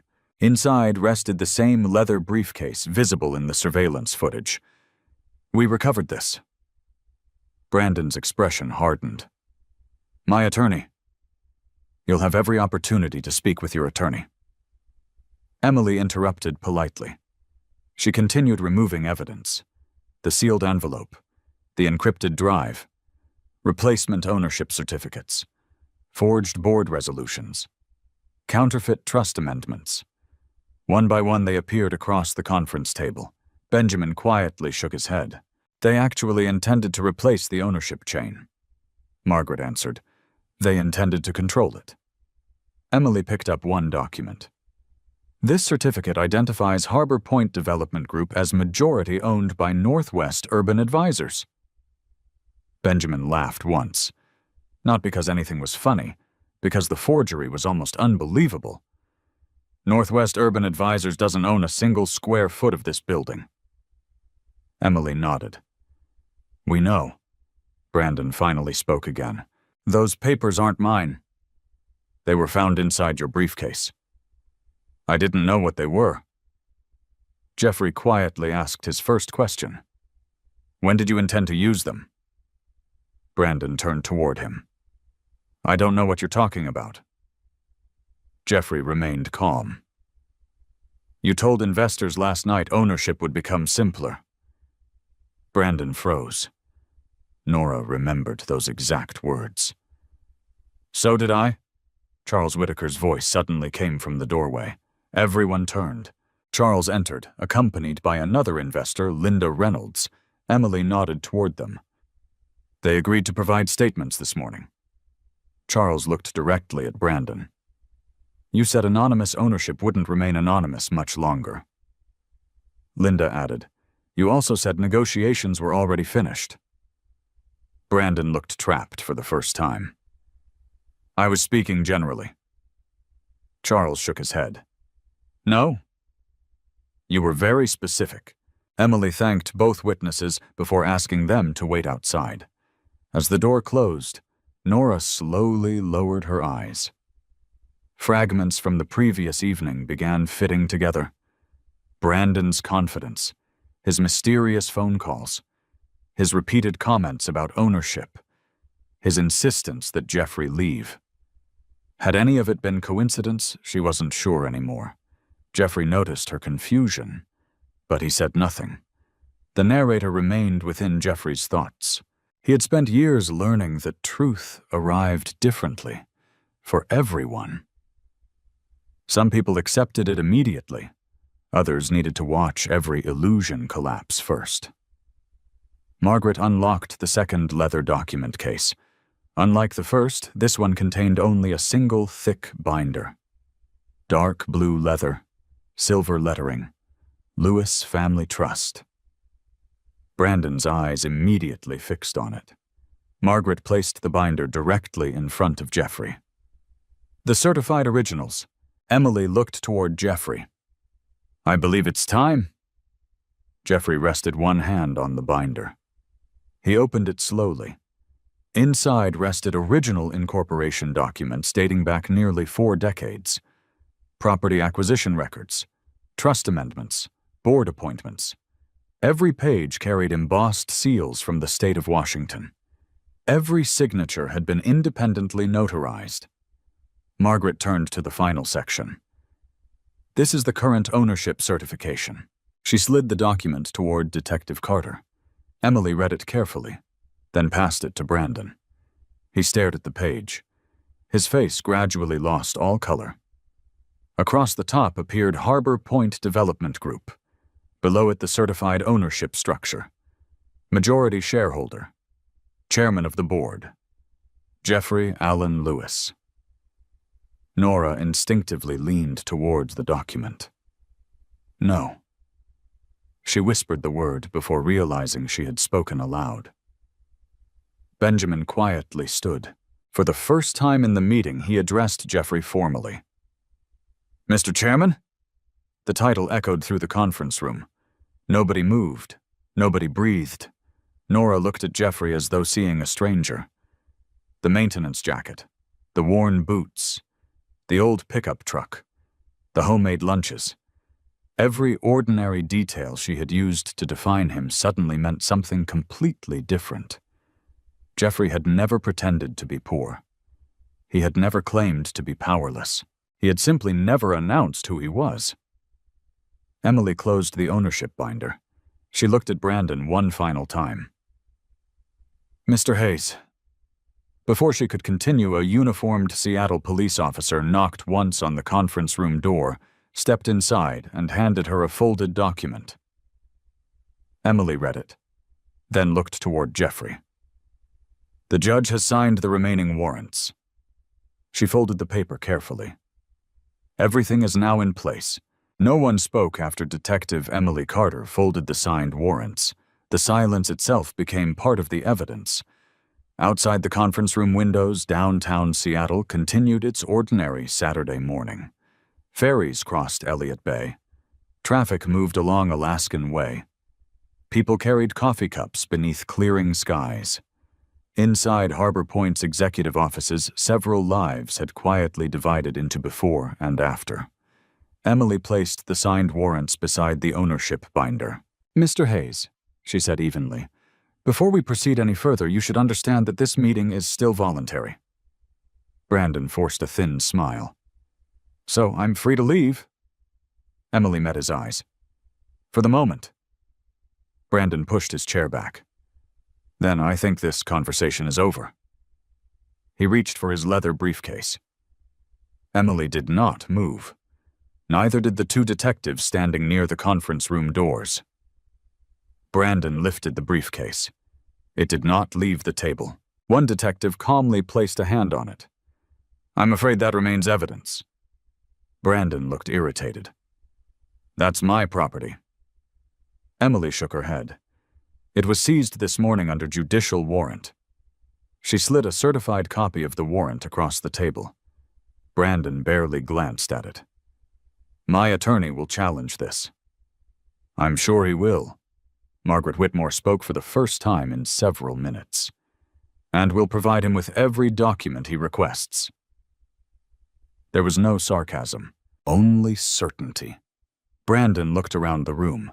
Benjamin Foster, Samuel Ortiz, Margaret Whitmore, Detective Carter, Jeffrey Lewis. Nobody appeared emotional. Nobody argued. Nobody threatened him. The lack of anger unsettled him more than accusations would have. He turned toward Jeffrey. So this was your plan? Jeffrey answered quietly. No. What do you mean? My plan was to spend this morning inspecting Elevator 4. For a brief second, even Emily almost smiled. Jeffrey continued. You changed the plan. Brandon laughed once. A dry, humorless laugh. You've been pretending to fix boilers while sitting on a real estate empire. Jeffrey corrected him. I've been fixing boilers. Brandon stared at him. You expect anyone to believe that? I don't expect anything. Samuel quietly opened another folder. We have maintenance records if you'd like to verify. The room remained silent again. Nora sat motionless. Her eyes had not left Jeffrey since the ownership documents appeared. Every memory from the past 10 years now replayed differently. The old pickup truck, the repaired furniture, the simple vacations, the homemade dinners. She had interpreted them as limitations. Now she wondered whether they had always been choices. She remembered asking him once why he never bought a luxury watch. He had smiled and answered, I already know what time it is. At the time, she thought he was avoiding the question. Now she realized he simply had no interest in proving anything. Emily interrupted her thoughts. Mrs. Lewis. Nora looked up. Yes. I need to ask several questions. Of course. Did your husband ever claim not to own Harbor Point Development Group? Nora hesitated. No? Did he ever tell you someone else owned it? No. Emily nodded. Did he ever lie about his occupation? Nora answered almost automatically. He always said he worked maintenance. Jeffrey quietly added, which I do. Emily looked back at Nora. So your husband never made a false statement regarding his employment? Nora lowered her eyes. No. The realization struck harder than any accusation. Jeffrey had hidden nothing. He had simply never volunteered the truth she assumed didn't exist. Emily continued. Did Mr. Hayes ever discuss acquiring Harbor Point? Yes. With whom? With investors. What exactly did he say? Nora closed her eyes for a moment. She replayed the previous night's conversations. He said ownership would become simpler. Emily wrote the sentence down. He also said negotiations were basically finished. Benjamin exchanged a glance with Margaret. Another witness. Another piece. Not dramatic. Simply factual. Emily thanked Nora before turning back to Brandon. Would you like to revise any of your earlier statements? Brandon folded his arms. No. You still deny knowing the contents of the envelope? Yes. You still deny knowing the two individuals shown in the surveillance video? Yes. Emily nodded once.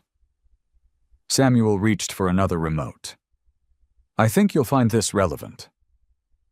Another video appeared on the large screen. This one was different. Not from Harbor Point. A restaurant, waterfront, 3 weeks earlier. Security footage from outside. No audio, only timestamps. Brandon sat at an outdoor table. Across from him sat one of the men from the archive burglary. The two shared dinner. They shook hands. They exchanged folders. Then another clip. A parking garage. 5 days later. Brandon speaking with the second intruder beside the same white service van. Then another. A downtown coffee shop. Both men entering together. Leaving together. Emily looked toward Brandon. You've never met them? Brandon said nothing. Emily opened a thin folder. We also recovered restaurant receipts, hotel keycard records, cell phone location data, vehicle toll records. Each one independently places you with these individuals on 9 separate occasions. Benjamin slowly exhaled. 9 meetings. Not coincidence. A relationship. Margaret carefully arranged the evidence into chronological order across the conference table. She had done this in countless lawsuits over the years. When documents were organized properly, people usually convicted themselves before trial. Jeffrey watched quietly. The narrator followed only his thoughts. His father once taught him that truth resembles a completed puzzle. No single piece matters much. But eventually there comes a moment when the picture can no longer be mistaken for anything else. That moment had arrived. Brandon suddenly stood. This is ridiculous. One detective immediately stepped forward. Sir? I'm leaving. Emily remained calm. I wouldn't advise that. You said I was free. I said you were free before we completed today's interview. Brandon pointed toward Jeffrey. This entire meeting is because of him. Jeffrey answered softly. No. It's because of choices. Brandon laughed bitterly. You think you're better than everyone because you hid behind work boots. Jeffrey looked down briefly at the worn leather boots he still wore. When he looked back up, his voice remained unchanged. No. I wore them because elevators don't repair themselves. For several seconds, nobody spoke. Even Brandon seemed unsure how to answer. Benjamin quietly smiled. It was the first genuine smile anyone in the room had seen all morning. Emily finally stood. She gathered the evidence folders into one organized stack.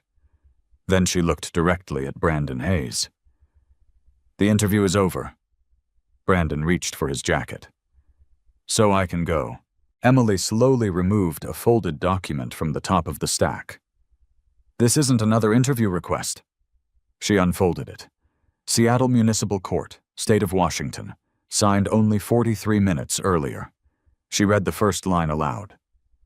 "Brandon Michael Hayes, pursuant to judicial authorization, you are hereby placed under arrest for conspiracy to commit organized financial fraud, possession of falsified corporate records, unlawful access to protected business systems, and evidence tampering." The words settled over the room with astonishing calm. No shouting, no dramatic music. Only the quiet sound of one detective stepping behind Brandon while another reached for a pair of handcuffs. Brandon's confidence, so carefully constructed over months, disappeared in a single measured breath. Brandon Hayes did not resist. For a moment he simply stood there, staring at the arrest warrant, as though reading it might somehow change the words already printed across the page. Detective Emily Carter gave him the same courtesy she gave every suspect. "You have the right to remain silent." One detective stepped beside Brandon. The other waited patiently behind him. The polished conference room designed for multi-million-dollar negotiations had become something entirely different. Not a courtroom, not an interrogation room. Simply the place where months of evidence had finally reached the people responsible. Brandon slowly placed both hands behind his back. The click of the handcuffs echoed softly across the room. Nobody celebrated. Jeffrey certainly did not. He remained seated exactly where he had been since the meeting began. His hands rested on the yellow legal pad in front of him. The page still contained only a few short notes.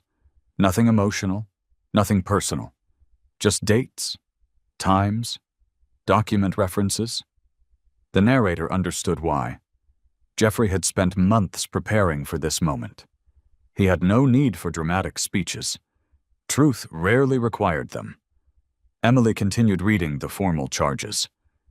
Conspiracy to commit organized financial fraud. Possession of falsified corporate ownership records. Tampering with protected corporate documents. Knowingly receiving stolen business records. Electronic intrusion related to commercial property management. Each charge corresponded to evidence already sitting on the conference table. Not accusations. Documentation. Brandon finally looked toward Jeffrey. "You planned this?" Jeffrey answered quietly. "I documented it." "You're hiding behind paperwork." Jeffrey shook his head. "No. I'm standing behind it." Emily appreciated the distinction. She had watched too many investigations collapse because victims wanted revenge more than justice. Jeffrey wanted neither. He wanted accuracy. One of the detectives carefully collected Brandon's phone, wallet, watch, car keys. Each item entered an evidence bag. Chain of custody forms were signed immediately. Samuel Ortiz watched every step. Years earlier, Jeffrey had instructed Harbor Point's security department to document procedures as carefully as incidents. Today, that discipline mattered. Emily turned toward Brandon. "Before we leave, I have one question." Brandon remained silent. She continued anyway. "Who instructed you to alter the ownership records?" Brandon laughed once, a tired laugh. "You think this ends with me?" Emily didn't answer. Instead, she waited. Silence often encouraged people to keep talking. Brandon looked around the room one last time. "You still don't understand." Benjamin frowned. "Understand what?" "There are investors behind this." Emily remained expressionless. "Names?" Brandon smiled bitterly. "I'm done helping anyone." Jeffrey spoke for the first time in several minutes. "You've already helped." Brandon looked at him. "How?" Jeffrey nodded toward the evidence table. "By being patient enough to believe you couldn't be caught." The detectives escorted Brandon toward the conference room door. Just before leaving, he stopped. He turned toward Nora. For several seconds, neither of them spoke. Finally, Brandon said quietly, "I'm sorry." Nora didn't answer. She couldn't. The man she had trusted professionally for almost 2 years had been arrested less than 10 feet away from her. The door closed behind him. The conference room became strangely quiet. Only 6 people remained. Jeffrey, Nora, Margaret, Benjamin, Samuel, Emily. No one hurried to speak. Emily finally broke the silence. "Mrs. Lewis." Nora slowly looked up. "Yes. We have completed our review of your communications." Her heart sank. "You have... We obtained judicial authorization overnight." Nora swallowed. "I understand." Emily opened another folder. "You exchanged emails with Brandon." "Yes." "You scheduled meetings." "Yes." "You forwarded contractor proposals." "Yes." Nora closed her eyes briefly. "I thought they were legitimate." Emily nodded. "So did the evidence." Nora looked confused. Emily explained carefully. "Every document you forwarded came from Brandon after it had already been falsified. You didn't create them. You didn't alter them. You weren't paid. You received no financial benefit." Benjamin quietly added, "And every message shows you believed they were authentic." Emily closed the folder. "Based on everything we've reviewed," she paused deliberately, "we have no evidence that you knowingly participated in the fraud." Nora stared at her. "So, you're not a criminal suspect?" Tears immediately filled Nora's eyes, not because she had escaped prosecution, because she realized how close she had unknowingly come to disaster. Emily continued. "However," Nora looked up again, "you will almost certainly be interviewed again." "I understand." "You may also be asked to testify. If it helps establish the truth," her voice nearly disappeared, "I'll testify." Emily nodded. "Thank you." Samuel quietly turned off the conference room projector. The large screen disappeared into the ceiling. The evidence remained. The images no longer needed to be displayed. Everyone in the room had already seen enough. Benjamin slowly gathered the forged ownership certificates. He compared them beside the originals. The differences were subtle. Different dates, different trustee names, different corporate resolutions. A casual observer would never notice. But every forged page contained one fatal flaw. None of them bore Jeffrey Lewis's signature. Margaret noticed Benjamin studying the documents. "They never found it." Benjamin smiled faintly. "No. They practiced Richard Lewis's signature. They copied former directors. They forged trustees. But they never had Jeffrey's." Margaret carefully returned the original ownership binder to its protective case. "Because he never signed anything they could access." Jeffrey looked toward her. "My father insisted." She nodded. "He insisted on fountain pen signatures performed only in person." Benjamin chuckled quietly. "Old-fashioned." Jeffrey answered, "Sometimes old-fashioned survives technology." Emily zipped the final evidence box closed. "This investigation will continue." Samuel looked toward her. You think there are more people?" "I know there are." She glanced at Brandon's empty chair. "Nobody creates shell corporations' cloned credentials and forged ownership records alone." Jeffrey nodded slowly. "We'll cooperate however you need." Emily smiled. "I never doubted that." She extended her hand. Jeffrey stood and shook it. "Thank you, Detective." She answered honestly. "You made our job easier." "I only preserved records." "You preserved the truth." The detectives carried the evidence boxes toward the elevator. As the doors closed, the executive floor grew quiet once again. Benjamin finally released a long breath. "I've waited 6 months for that." Samuel nodded. "I've waited longer." Margaret looked toward Jeffrey.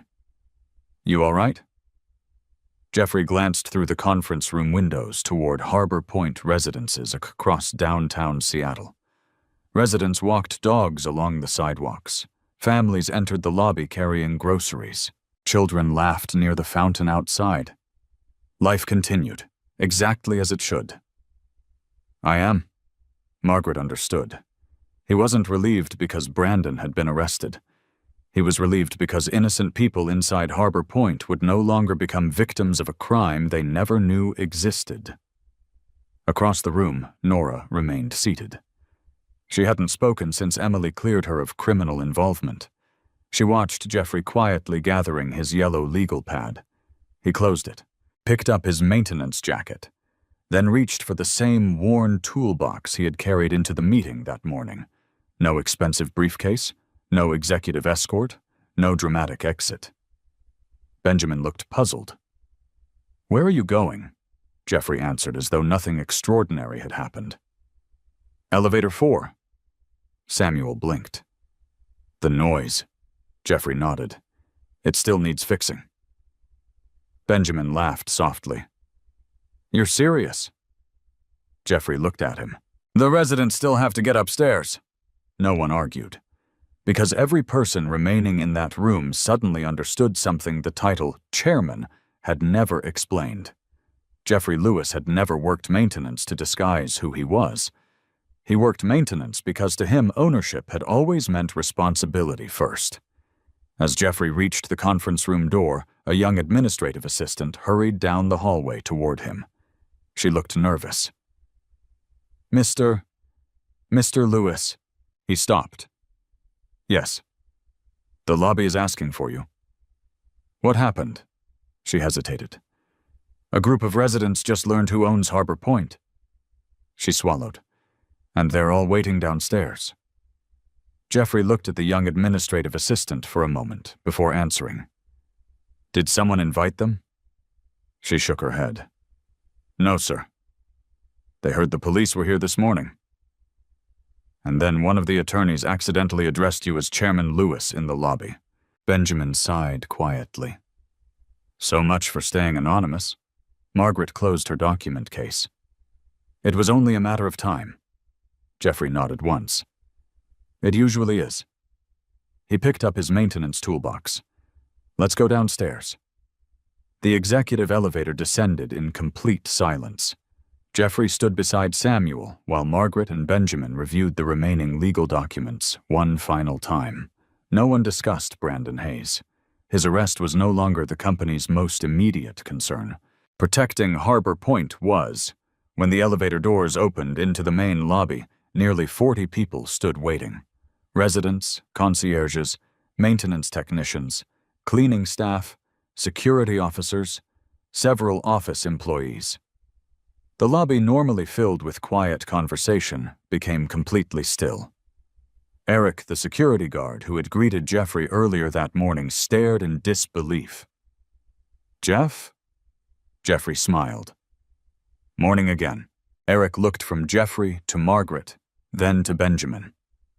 Finally, his eyes settled on the Harbor Point ownership binder Margaret carried. His face slowly turned red.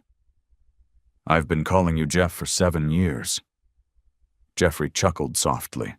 "You still can." A nervous laugh spread through the lobby. The tension eased almost immediately. An elderly resident named Helen Morrison stepped forward. She had lived at Harbor Point for nearly 12 years. Jeffrey had changed the battery in her smoke detector every autumn without fail. "You mean," she hesitated. "You own this building," Jeffrey answered honestly. "Yes." Helen looked confused. "Then why were you fixing my kitchen sink last month?" Jeffrey smiled. "Because your kitchen sink was leaking." Several people laughed quietly. The answer was so simple that no one immediately knew how to respond. Another resident raised his hand. "I've seen you carrying garbage bags." "I have."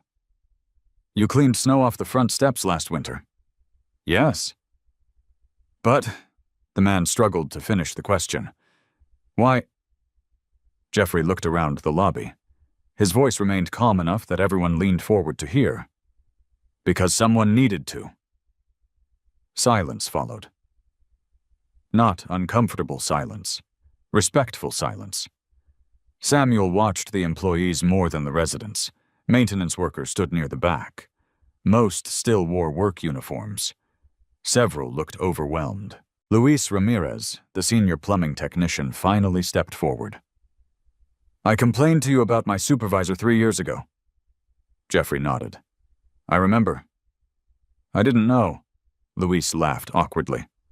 "I was complaining to the owner." "You weren't." Luis frowned. Jeffrey continued. "You were talking to a coworker." Luis lowered his head. "Thank you." Jeffrey placed one hand gently on Luis's shoulder. "You earned every promotion you've received." Luis's eyes became wet. So did everyone else. Word spread quickly through the crowd. People began remembering dozens of ordinary moments. Jeffrey carrying furniture for an elderly resident, helping a young couple change a flat tire, repairing a broken wheelchair ramp himself after contractors delayed the work, walking every floor during winter storms to check heating systems. Nothing had been staged. Nothing had been done for recognition. He simply believed ownership required presence. Benjamin quietly watched the realization move through the lobby. He had spent years preparing quarterly reports that described Jeffrey's leadership. None of those reports captured this. Leadership wasn't happening inside board meetings. It had happened every ordinary morning before sunrise. A reporter suddenly entered through the revolving doors, then another. Samuel immediately recognized both local television stations. "They're faster than I expected." Margaret looked toward Jeffrey. "You don't have to speak." Jeffrey nodded. "I won't." One reporter called out, "Mr. Lewis." Jeffrey stopped walking. The cameras immediately focused on him. "Is it true you're the anonymous owner of Harbor Point?" Jeffrey answered with a single sentence. "Today is about an ongoing criminal investigation." Another reporter stepped forward.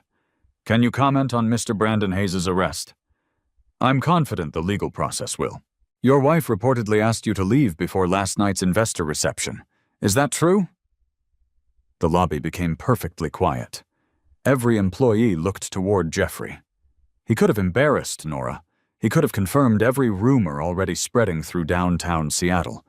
Instead, he answered exactly as Margaret expected. "My personal life isn't relevant to today's investigation." Nothing more. The reporters tried again. "Did Mrs. Lewis know you owned Harbor Point?" Jeffrey simply nodded politely. "Have a good afternoon." He walked away. No anger, no accusation, no public humiliation. Samuel smiled faintly. "You just disappointed every news station in Seattle." Jeffrey shrugged. "They'll survive." Outside the lobby, television crews continued gathering. Inside Harbor Point, employees returned to work. The building still needed to operate. Residents still expected clean hallways, working elevators, reliable security. None of that changed because cameras had arrived. Jeffrey headed toward the mechanical level. Luis hurried after him. "You weren't kidding." Jeffrey looked back. "About what?" "Elevator 4. Jeffrey smiled. "No." 20 minutes later, the two men stood inside the elevator machine room. The electric motor produced a low metallic vibration. Jeffrey listened carefully. He closed his eyes for several seconds. Luis waited. Finally, Jeffrey pointed toward a bearing assembly. "There." Luis looked surprised. "That's it. The bearing's beginning to fail." "You figured that out by listening." Jeffrey nodded. "It'll last another month." "But replace it Monday." Luis laughed. "I almost forgot." "What?" "You're actually the best maintenance technician in the company." Jeffrey smiled. "I've had good teachers." While they worked, Benjamin entered carrying a tablet. "I hate interrupting." Jeffrey tightened one final bolt before climbing down. "What happened?" Benjamin looked serious. The investors? What about them? They've requested an emergency meeting. Jeffrey wiped grease from his hands with a shop towel. Why? They're worried Harbor Point will collapse after today's arrests. Jeffrey shook his head. It won't. I know. They don't. Benjamin handed him the tablet. They want reassurance from the owner. Jeffrey looked toward the humming elevator motor, then back at Benjamin. Schedule the meeting. This afternoon. No. Benjamin looked surprised. When? Monday morning. They won't like waiting. Jeffrey folded the shop towel neatly. They've waited years without knowing who owned Harbor Point. They can wait one more weekend. Benjamin laughed quietly. I'll let them know. As he turned to leave, his phone rang. He answered immediately. After less than a minute, his expression changed. He looked back toward Jeffrey. Nora. Jeffrey paused. What about her? Benjamin lowered the phone. She's asking if you'll meet her. Jeffrey remained silent. She said, Benjamin hesitated, there's something she should have said years ago. Jeffrey looked toward the slowly turning elevator motor. Its steady rhythm filled the room. For several long seconds, he said nothing at all. Jeffrey did not answer immediately. The sound of elevator 4 filled the machine room with a slow, steady rhythm. Metal turned against metal. The repaired bearing moved smoothly, reliable, predictable. Benjamin waited patiently. So, Jeffrey wiped his hands one last time before folding the shop towel over the railing. Where is she? Conference room 2. Jeffrey nodded once. I'll be there. Benjamin hesitated. You don't have to. I know. I can ask Margaret to handle anything legal. Jeffrey smiled faintly. This isn't legal. No. It's personal. Benjamin quietly left the machine room. Luis watched him disappear down the hallway before looking toward Jeffrey. You all right? Jeffrey picked up his toolbox. I will be. Luis nodded. I'll finish here. Thanks. Jeffrey walked alone through the service corridor. The route connected nearly every mechanical system inside Harbor Point. Most residents never knew it existed. Concrete walls, steel pipes, electrical conduits, nothing elegant. Yet these hidden hallways kept the entire building alive. Jeffrey preferred them. There were no appearances to maintain underground, only work. As he walked, memories surfaced without invitation. The first apartment he and Nora rented. Their Friday dinners. Long walks through Pike Place Market. The night she received her real estate license. The celebration after her first $1 million sale. None of those memories felt false. That was the difficult part. People rarely changed overnight. They drifted. One decision, then another, then another. Until eventually they no longer recognized the distance they had traveled. Jeffrey reached conference room 2 exactly on time. Nora was already there. She stood beside the window overlooking Elliott Bay. She turned as the door opened. For several seconds, neither of them spoke. The silence felt familiar. Years earlier, silence between them had been comfortable. Today it carried weight. Jeffrey closed the door gently behind him. You wanted to see me? Nora nodded. Thank you for coming. He remained standing. So, she looked down at her hands. I don't even know where to begin. You don't have to begin anywhere. I do. She took a slow breath. I owe you that. Jeffrey waited. The narrator remained entirely within Jeffrey's perspective. He noticed how tired Nora looked, not physically, emotionally. Her confidence, always carefully maintained, had disappeared. She looked more like the young graduate student he had first met in that coffee shop years ago. I've been replaying everything. She smiled sadly. Our whole marriage. Jeffrey said nothing. You never lied to me. No. I just filled in all the blanks myself. Jeffrey nodded once. Most people do. Tears gathered in Nora's eyes. I thought your old truck meant you couldn't afford another one. It runs. I thought fixing things yourself meant you were trying to save money. I don't like throwing things away. I thought homemade lunches meant... She stopped. Jeffrey finished the sentence gently. That I couldn't buy lunch. She lowered her head. Yes. The room fell quiet again.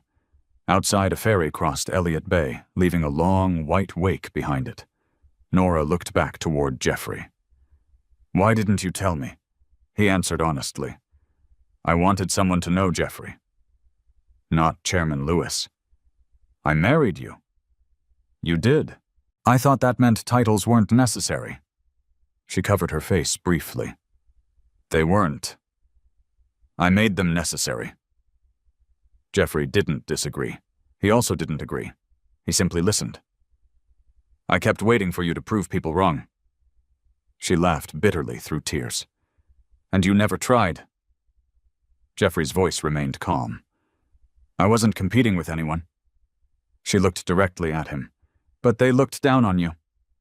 I know. Didn't that hurt? Sometimes? Then why stay quiet? Jeffrey walked toward the window. He stood beside her without looking directly at her.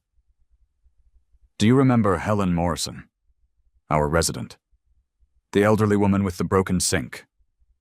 Nora nodded. You fixed it. I could have sent a plumber. You did it yourself. Jeffrey smiled slightly.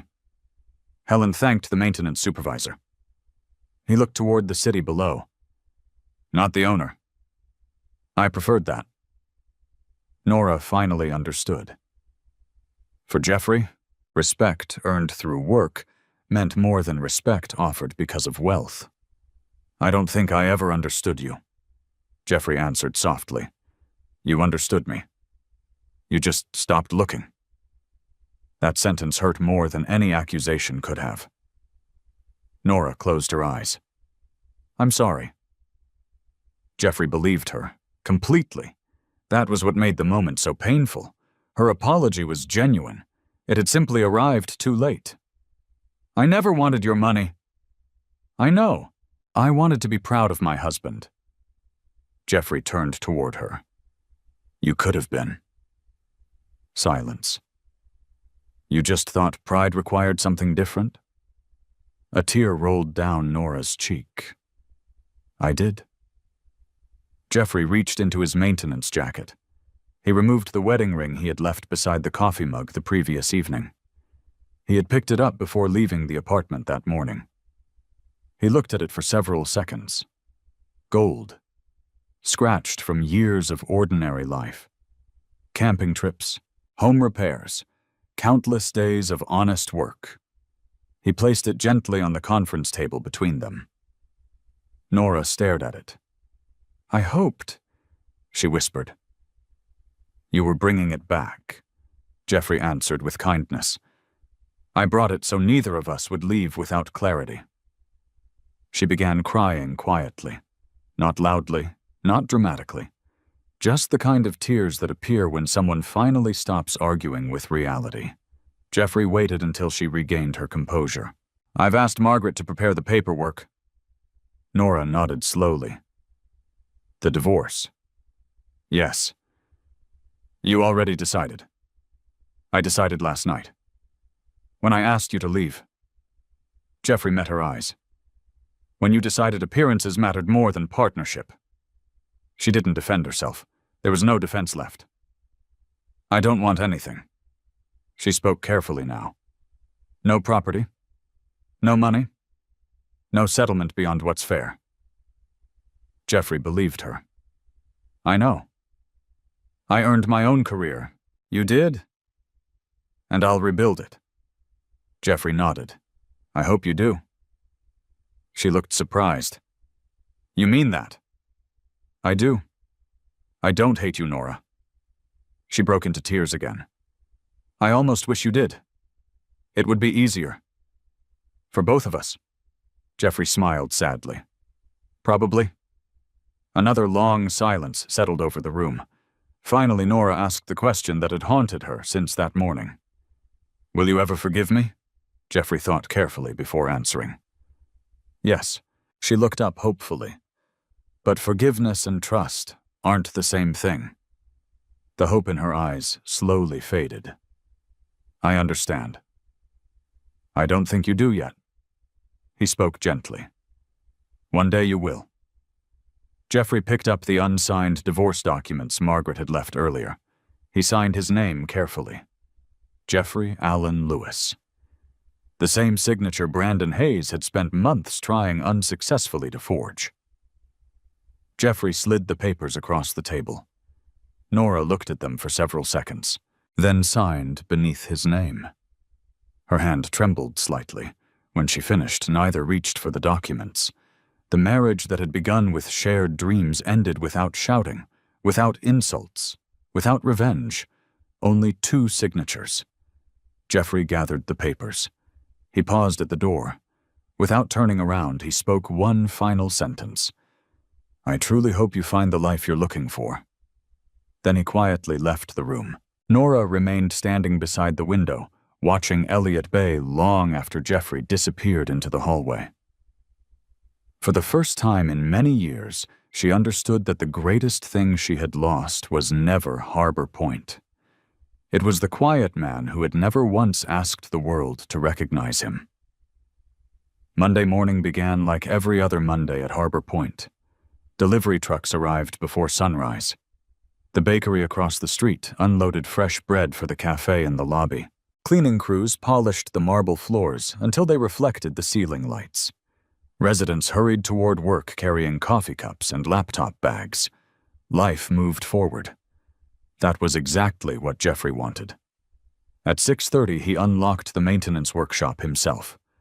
Luis Ramirez was already inside organizing replacement parts. He looked up and smiled. Morning, Jeff? Jeffrey smiled back. Morning. Neither man mentioned the newspaper headlines. Neither mentioned Brandon Hayes. Neither mentioned the television interviews that had dominated Seattle throughout the weekend.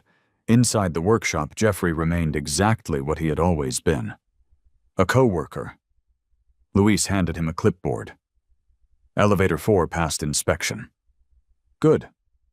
We replaced the bearing. Excellent. The vibration's gone. Jeffrey reviewed the maintenance log. Every repair had been documented, every inspection signed. He initialed the final page before returning it. Nice work. Luis grinned. I learned from the best. Jeffrey laughed quietly. We're all still learning. A few minutes later, Samuel Ortiz entered carrying a folder. The investor meeting starts in 20 minutes. Jeffrey nodded. Everything ready? Samuel smiled. For once. The conference room looked very different from Saturday. No detectives, no evidence boxes, no arrest warrants, only financial reports, occupancy statistics, capital improvement plans, maintenance forecasts. Exactly the documents investors should have been discussing from the beginning.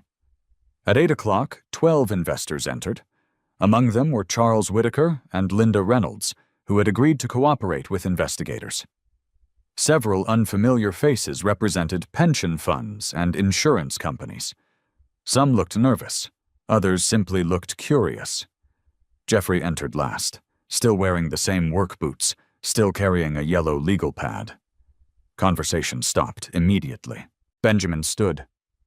Ladies and gentlemen, he looked toward Jeffrey. I'd like to introduce Harbor Point Development Group's chairman, Jeffrey Lewis. Several investors stood automatically. Jeffrey raised one hand. Please. Everyone sat again.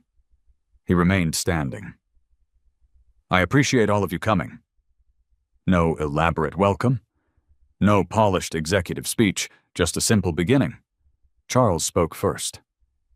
Mr. Lewis. Jeffrey is fine. Charles smiled. Jeffrey.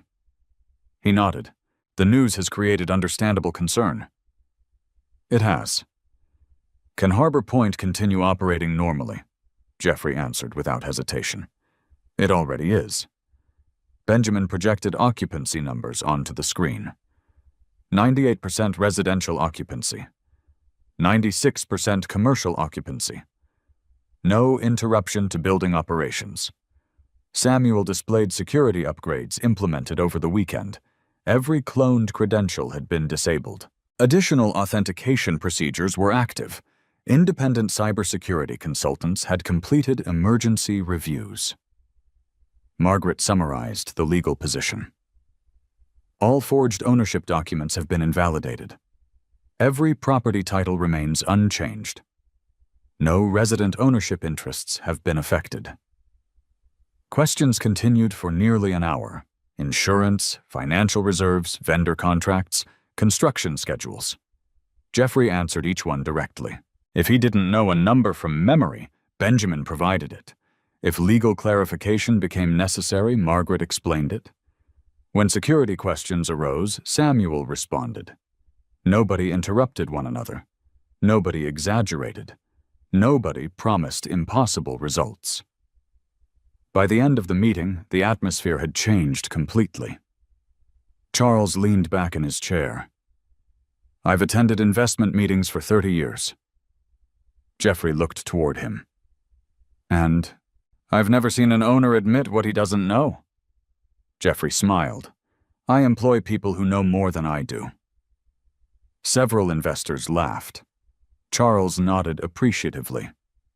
That may be why your company survived this.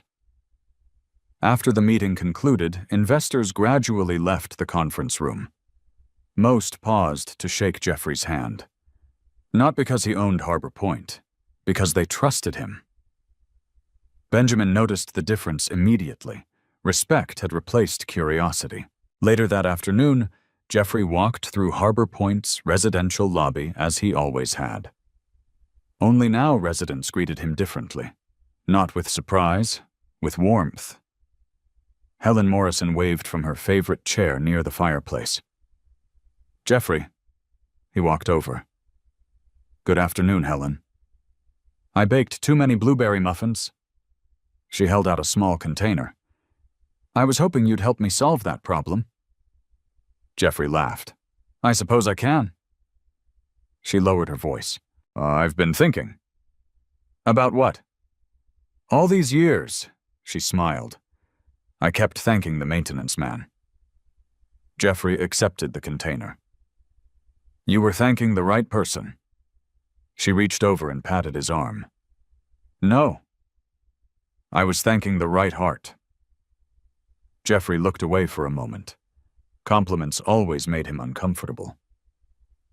Across the lobby, several maintenance employees repaired decorative lighting near the entrance. One of the younger apprentices, Tyler Brooks, watched Jeffrey speaking with residents. Tyler had joined Harbor Point only 6 months earlier. 23 years old, recently out of technical college.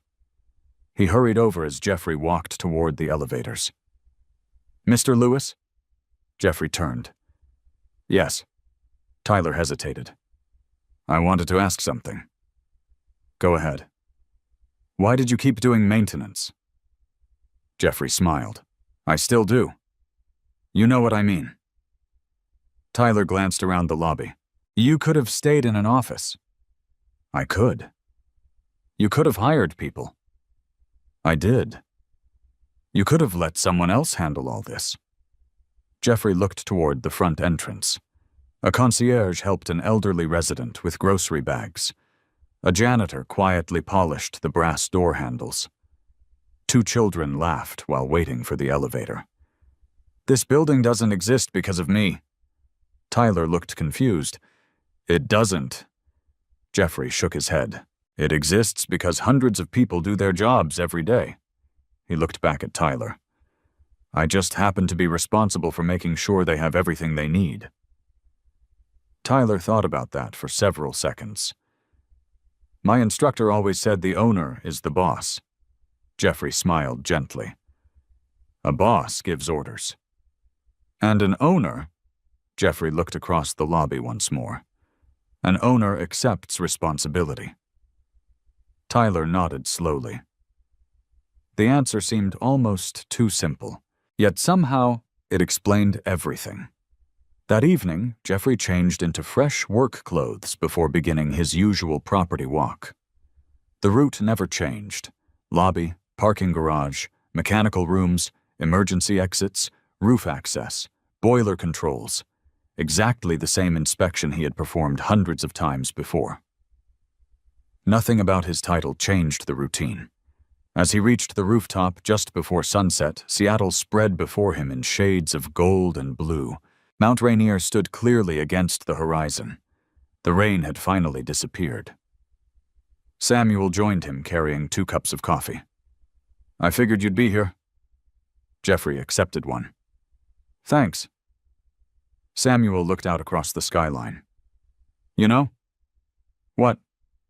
"You could finally move into the executive office." Jeffrey laughed softly. "The maintenance workshop has better coffee." Samuel smiled. "I'll pretend I didn't hear that." They stood quietly for several minutes. Below them, Harbor Point continued operating exactly as it should. Residents came home. Lights turned on one floor after another. Elevators moved steadily between levels. No one worried about forged documents. No one thought about criminal conspiracies. They simply lived their lives. Jeffrey considered that the greatest success Harbor Point could ever achieve. Not headlines, not awards, normalcy. As the last sunlight disappeared behind the Olympic Mountains, Jeffrey finished his coffee. He looked once more over the city before heading back toward the stairwell. Tomorrow would bring another ordinary day, and that to him was worth more than any title. Tuesday arrived without television trucks outside Harbor Point. The reporters had moved on. The headlines had changed. Seattle was already chasing another story. Jeffrey preferred it that way. Long before sunrise, he unlocked the maintenance workshop with the same worn brass key he had carried for years. The familiar smell of machine oil and fresh coffee greeted him. Luis Ramirez was replacing filters for the building's water system. Tyler Brooks was organizing electrical supplies. Eric, the security guard, stopped by carrying a box of donuts. "Peace offering," he joked. Jeffrey smiled. "For what?" "For spending 7 years calling my boss Jeff." Jeffrey laughed. "You were calling your coworker Jeff." The room filled with quiet laughter. Nothing felt forced. No one treated Jeffrey like a celebrity. That mattered more to him than any newspaper article. By mid-morning, Harbor Point felt exactly as it always had. Residents greeted one another in the lobby. Children waited for the school shuttle. The concierge answered questions about package deliveries. Maintenance requests appeared on the workboard. Life had returned to its ordinary rhythm. Benjamin Foster entered the workshop carrying a thin folder. "I thought you'd want to see this." Jeffrey wiped his hands before opening it. Inside was a preliminary report from Seattle Police Financial Crimes. Several additional search warrants had been executed overnight. Electronic devices recovered from Brandon Hayes' office had led investigators to 2 more shell companies and 3 additional suspects. Benjamin looked relieved. "They're finding everyone." Jeffrey nodded. "They will." Emily Carter had been right. Brandon had never acted alone. But the system was working exactly as it should. Evidence led investigators to facts. Facts led to warrants. Warrants led to arrests. Not assumptions, not rumors. Documentation. Jeffrey closed the folder. "Keep cooperating." "We will." Benjamin hesitated. "You really aren't interested in following the investigation every hour, are you?" Jeffrey smiled. "I trust the detectives." Benjamin laughed quietly. "I should have known." Before leaving, he paused. "By the way, the board unanimously approved your proposal." Jeffrey looked up. "Which one?" "The Employee Improvement Plan." Jeffrey nodded. "Good." Benjamin grinned. "I thought you'd be more excited." Jeffrey looked around to the maintenance workshop. Luis was explaining a plumbing diagram to Tyler. Eric was pouring coffee into paper cups for everyone. "The exciting part isn't approving it." Benjamin followed Jeffrey's gaze. "It's seeing it work. That afternoon, Harbor Point Development Group announced a series of permanent changes. Every hourly maintenance employee received a salary increase. Emergency training programs were expanded. Scholarship funds were created for employees' children. An anonymous hardship fund was replaced with a transparent employee assistance program. Vendor oversight procedures became some of the strictest in Washington state. Every contractor would now pass independent verification before entering the property. The changes were practical, not symbolic. Exactly the kind of reforms Jeffrey believed mattered. Late in the afternoon, Tyler knocked gently on the open workshop door. "You've got a visitor." Jeffrey looked up. "Who?" Tyler stepped aside. Nora stood quietly in the hallway, not wearing designer clothes, not carrying an expensive handbag, just jeans, a navy sweater, and a simple folder in her hands. Jeffrey walked over. "Hello?" "Hi." Neither seemed uncomfortable, only different. "I won't keep you long." "It's all right." She handed him the folder. "My attorney finalized everything." Jeffrey accepted it. "Thank you. I also wanted to tell you something." He waited. "I resigned yesterday. From Emerald Pacific Realty." Jeffrey nodded once. "I heard.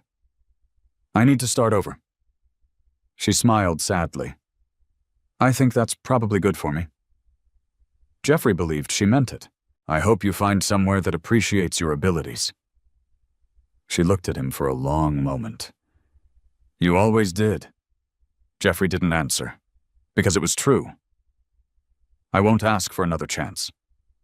She continued quietly. "I lost that." He remained silent. "I only wanted to thank you." "For what?" "For never trying to destroy me."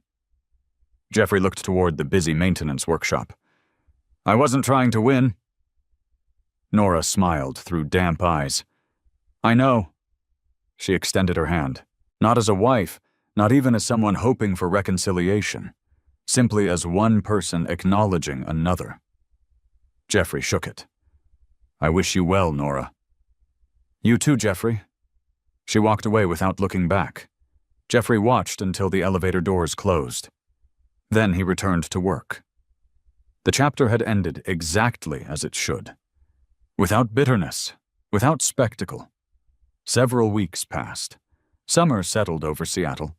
Flowers bloomed around Harbor Point's entrance. Residents gathered on the rooftop garden during warm evenings. The criminal investigation continued quietly through the courts. One by one, additional participants accepted plea agreements. Financial losses were recovered. Insurance companies completed reimbursements. The building itself never missed a single mortgage payment payroll cycle or resident service. Most people eventually stopped talking about the scandal. Instead, they talked about something else. The owner who still carried a toolbox. Visitors often entered Harbor Point expecting to meet a wealthy executive in an expensive office. Instead, they sometimes found Jeffrey adjusting a door closer, helping a resident carry groceries, or inspecting the cooling towers before sunrise. At first, they seemed surprised. Eventually, they understood. One evening, just after 9 o'clock, Jeffrey completed his final property walk. The lobby was quiet. Soft piano music drifted through hidden speakers. The concierge finished logging the day's package deliveries. Eric prepared for the night shift. Jeffrey walked slowly toward the front entrance. He checked the emergency exit indicators, tested the automatic doors, verified the security panel. The same routine, every night. Before stepping outside, he looked back across the lobby. Everything worked. The elevators moved smoothly. Residents laughed near the fireplace. A young family crossed the marble floor toward the parking garage. No one noticed the owner standing near the entrance. Jeffrey preferred it that way. He reached for the heavy brass handle and locked the outer inspection access exactly as he had done hundreds of times before. Not because someone else couldn't, because responsibility was never something he delegated completely. He stepped onto the sidewalk. Seattle's skyline shimmered across Elliott Bay. The cool evening air carried the distant sound of ferry horns.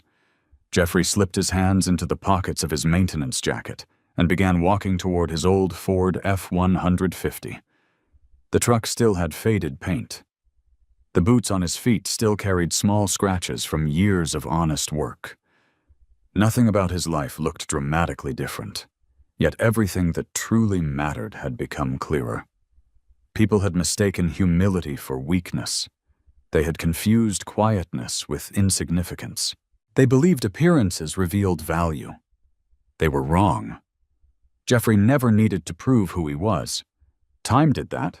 Evidence did that. Character did that. And in the end, the police did not escort him back because he was powerful. They escorted him back because the law had confirmed what had always been true. Harbor Point belonged to Jeffrey Lewis. But more importantly, Jeffrey Lewis had always belonged to Harbor Point. Some of the strongest people you'll ever meet are the ones who never feel the need to announce their strength. Jeffrey never won because he shouted louder, sought revenge, or tried to embarrass those who underestimated him.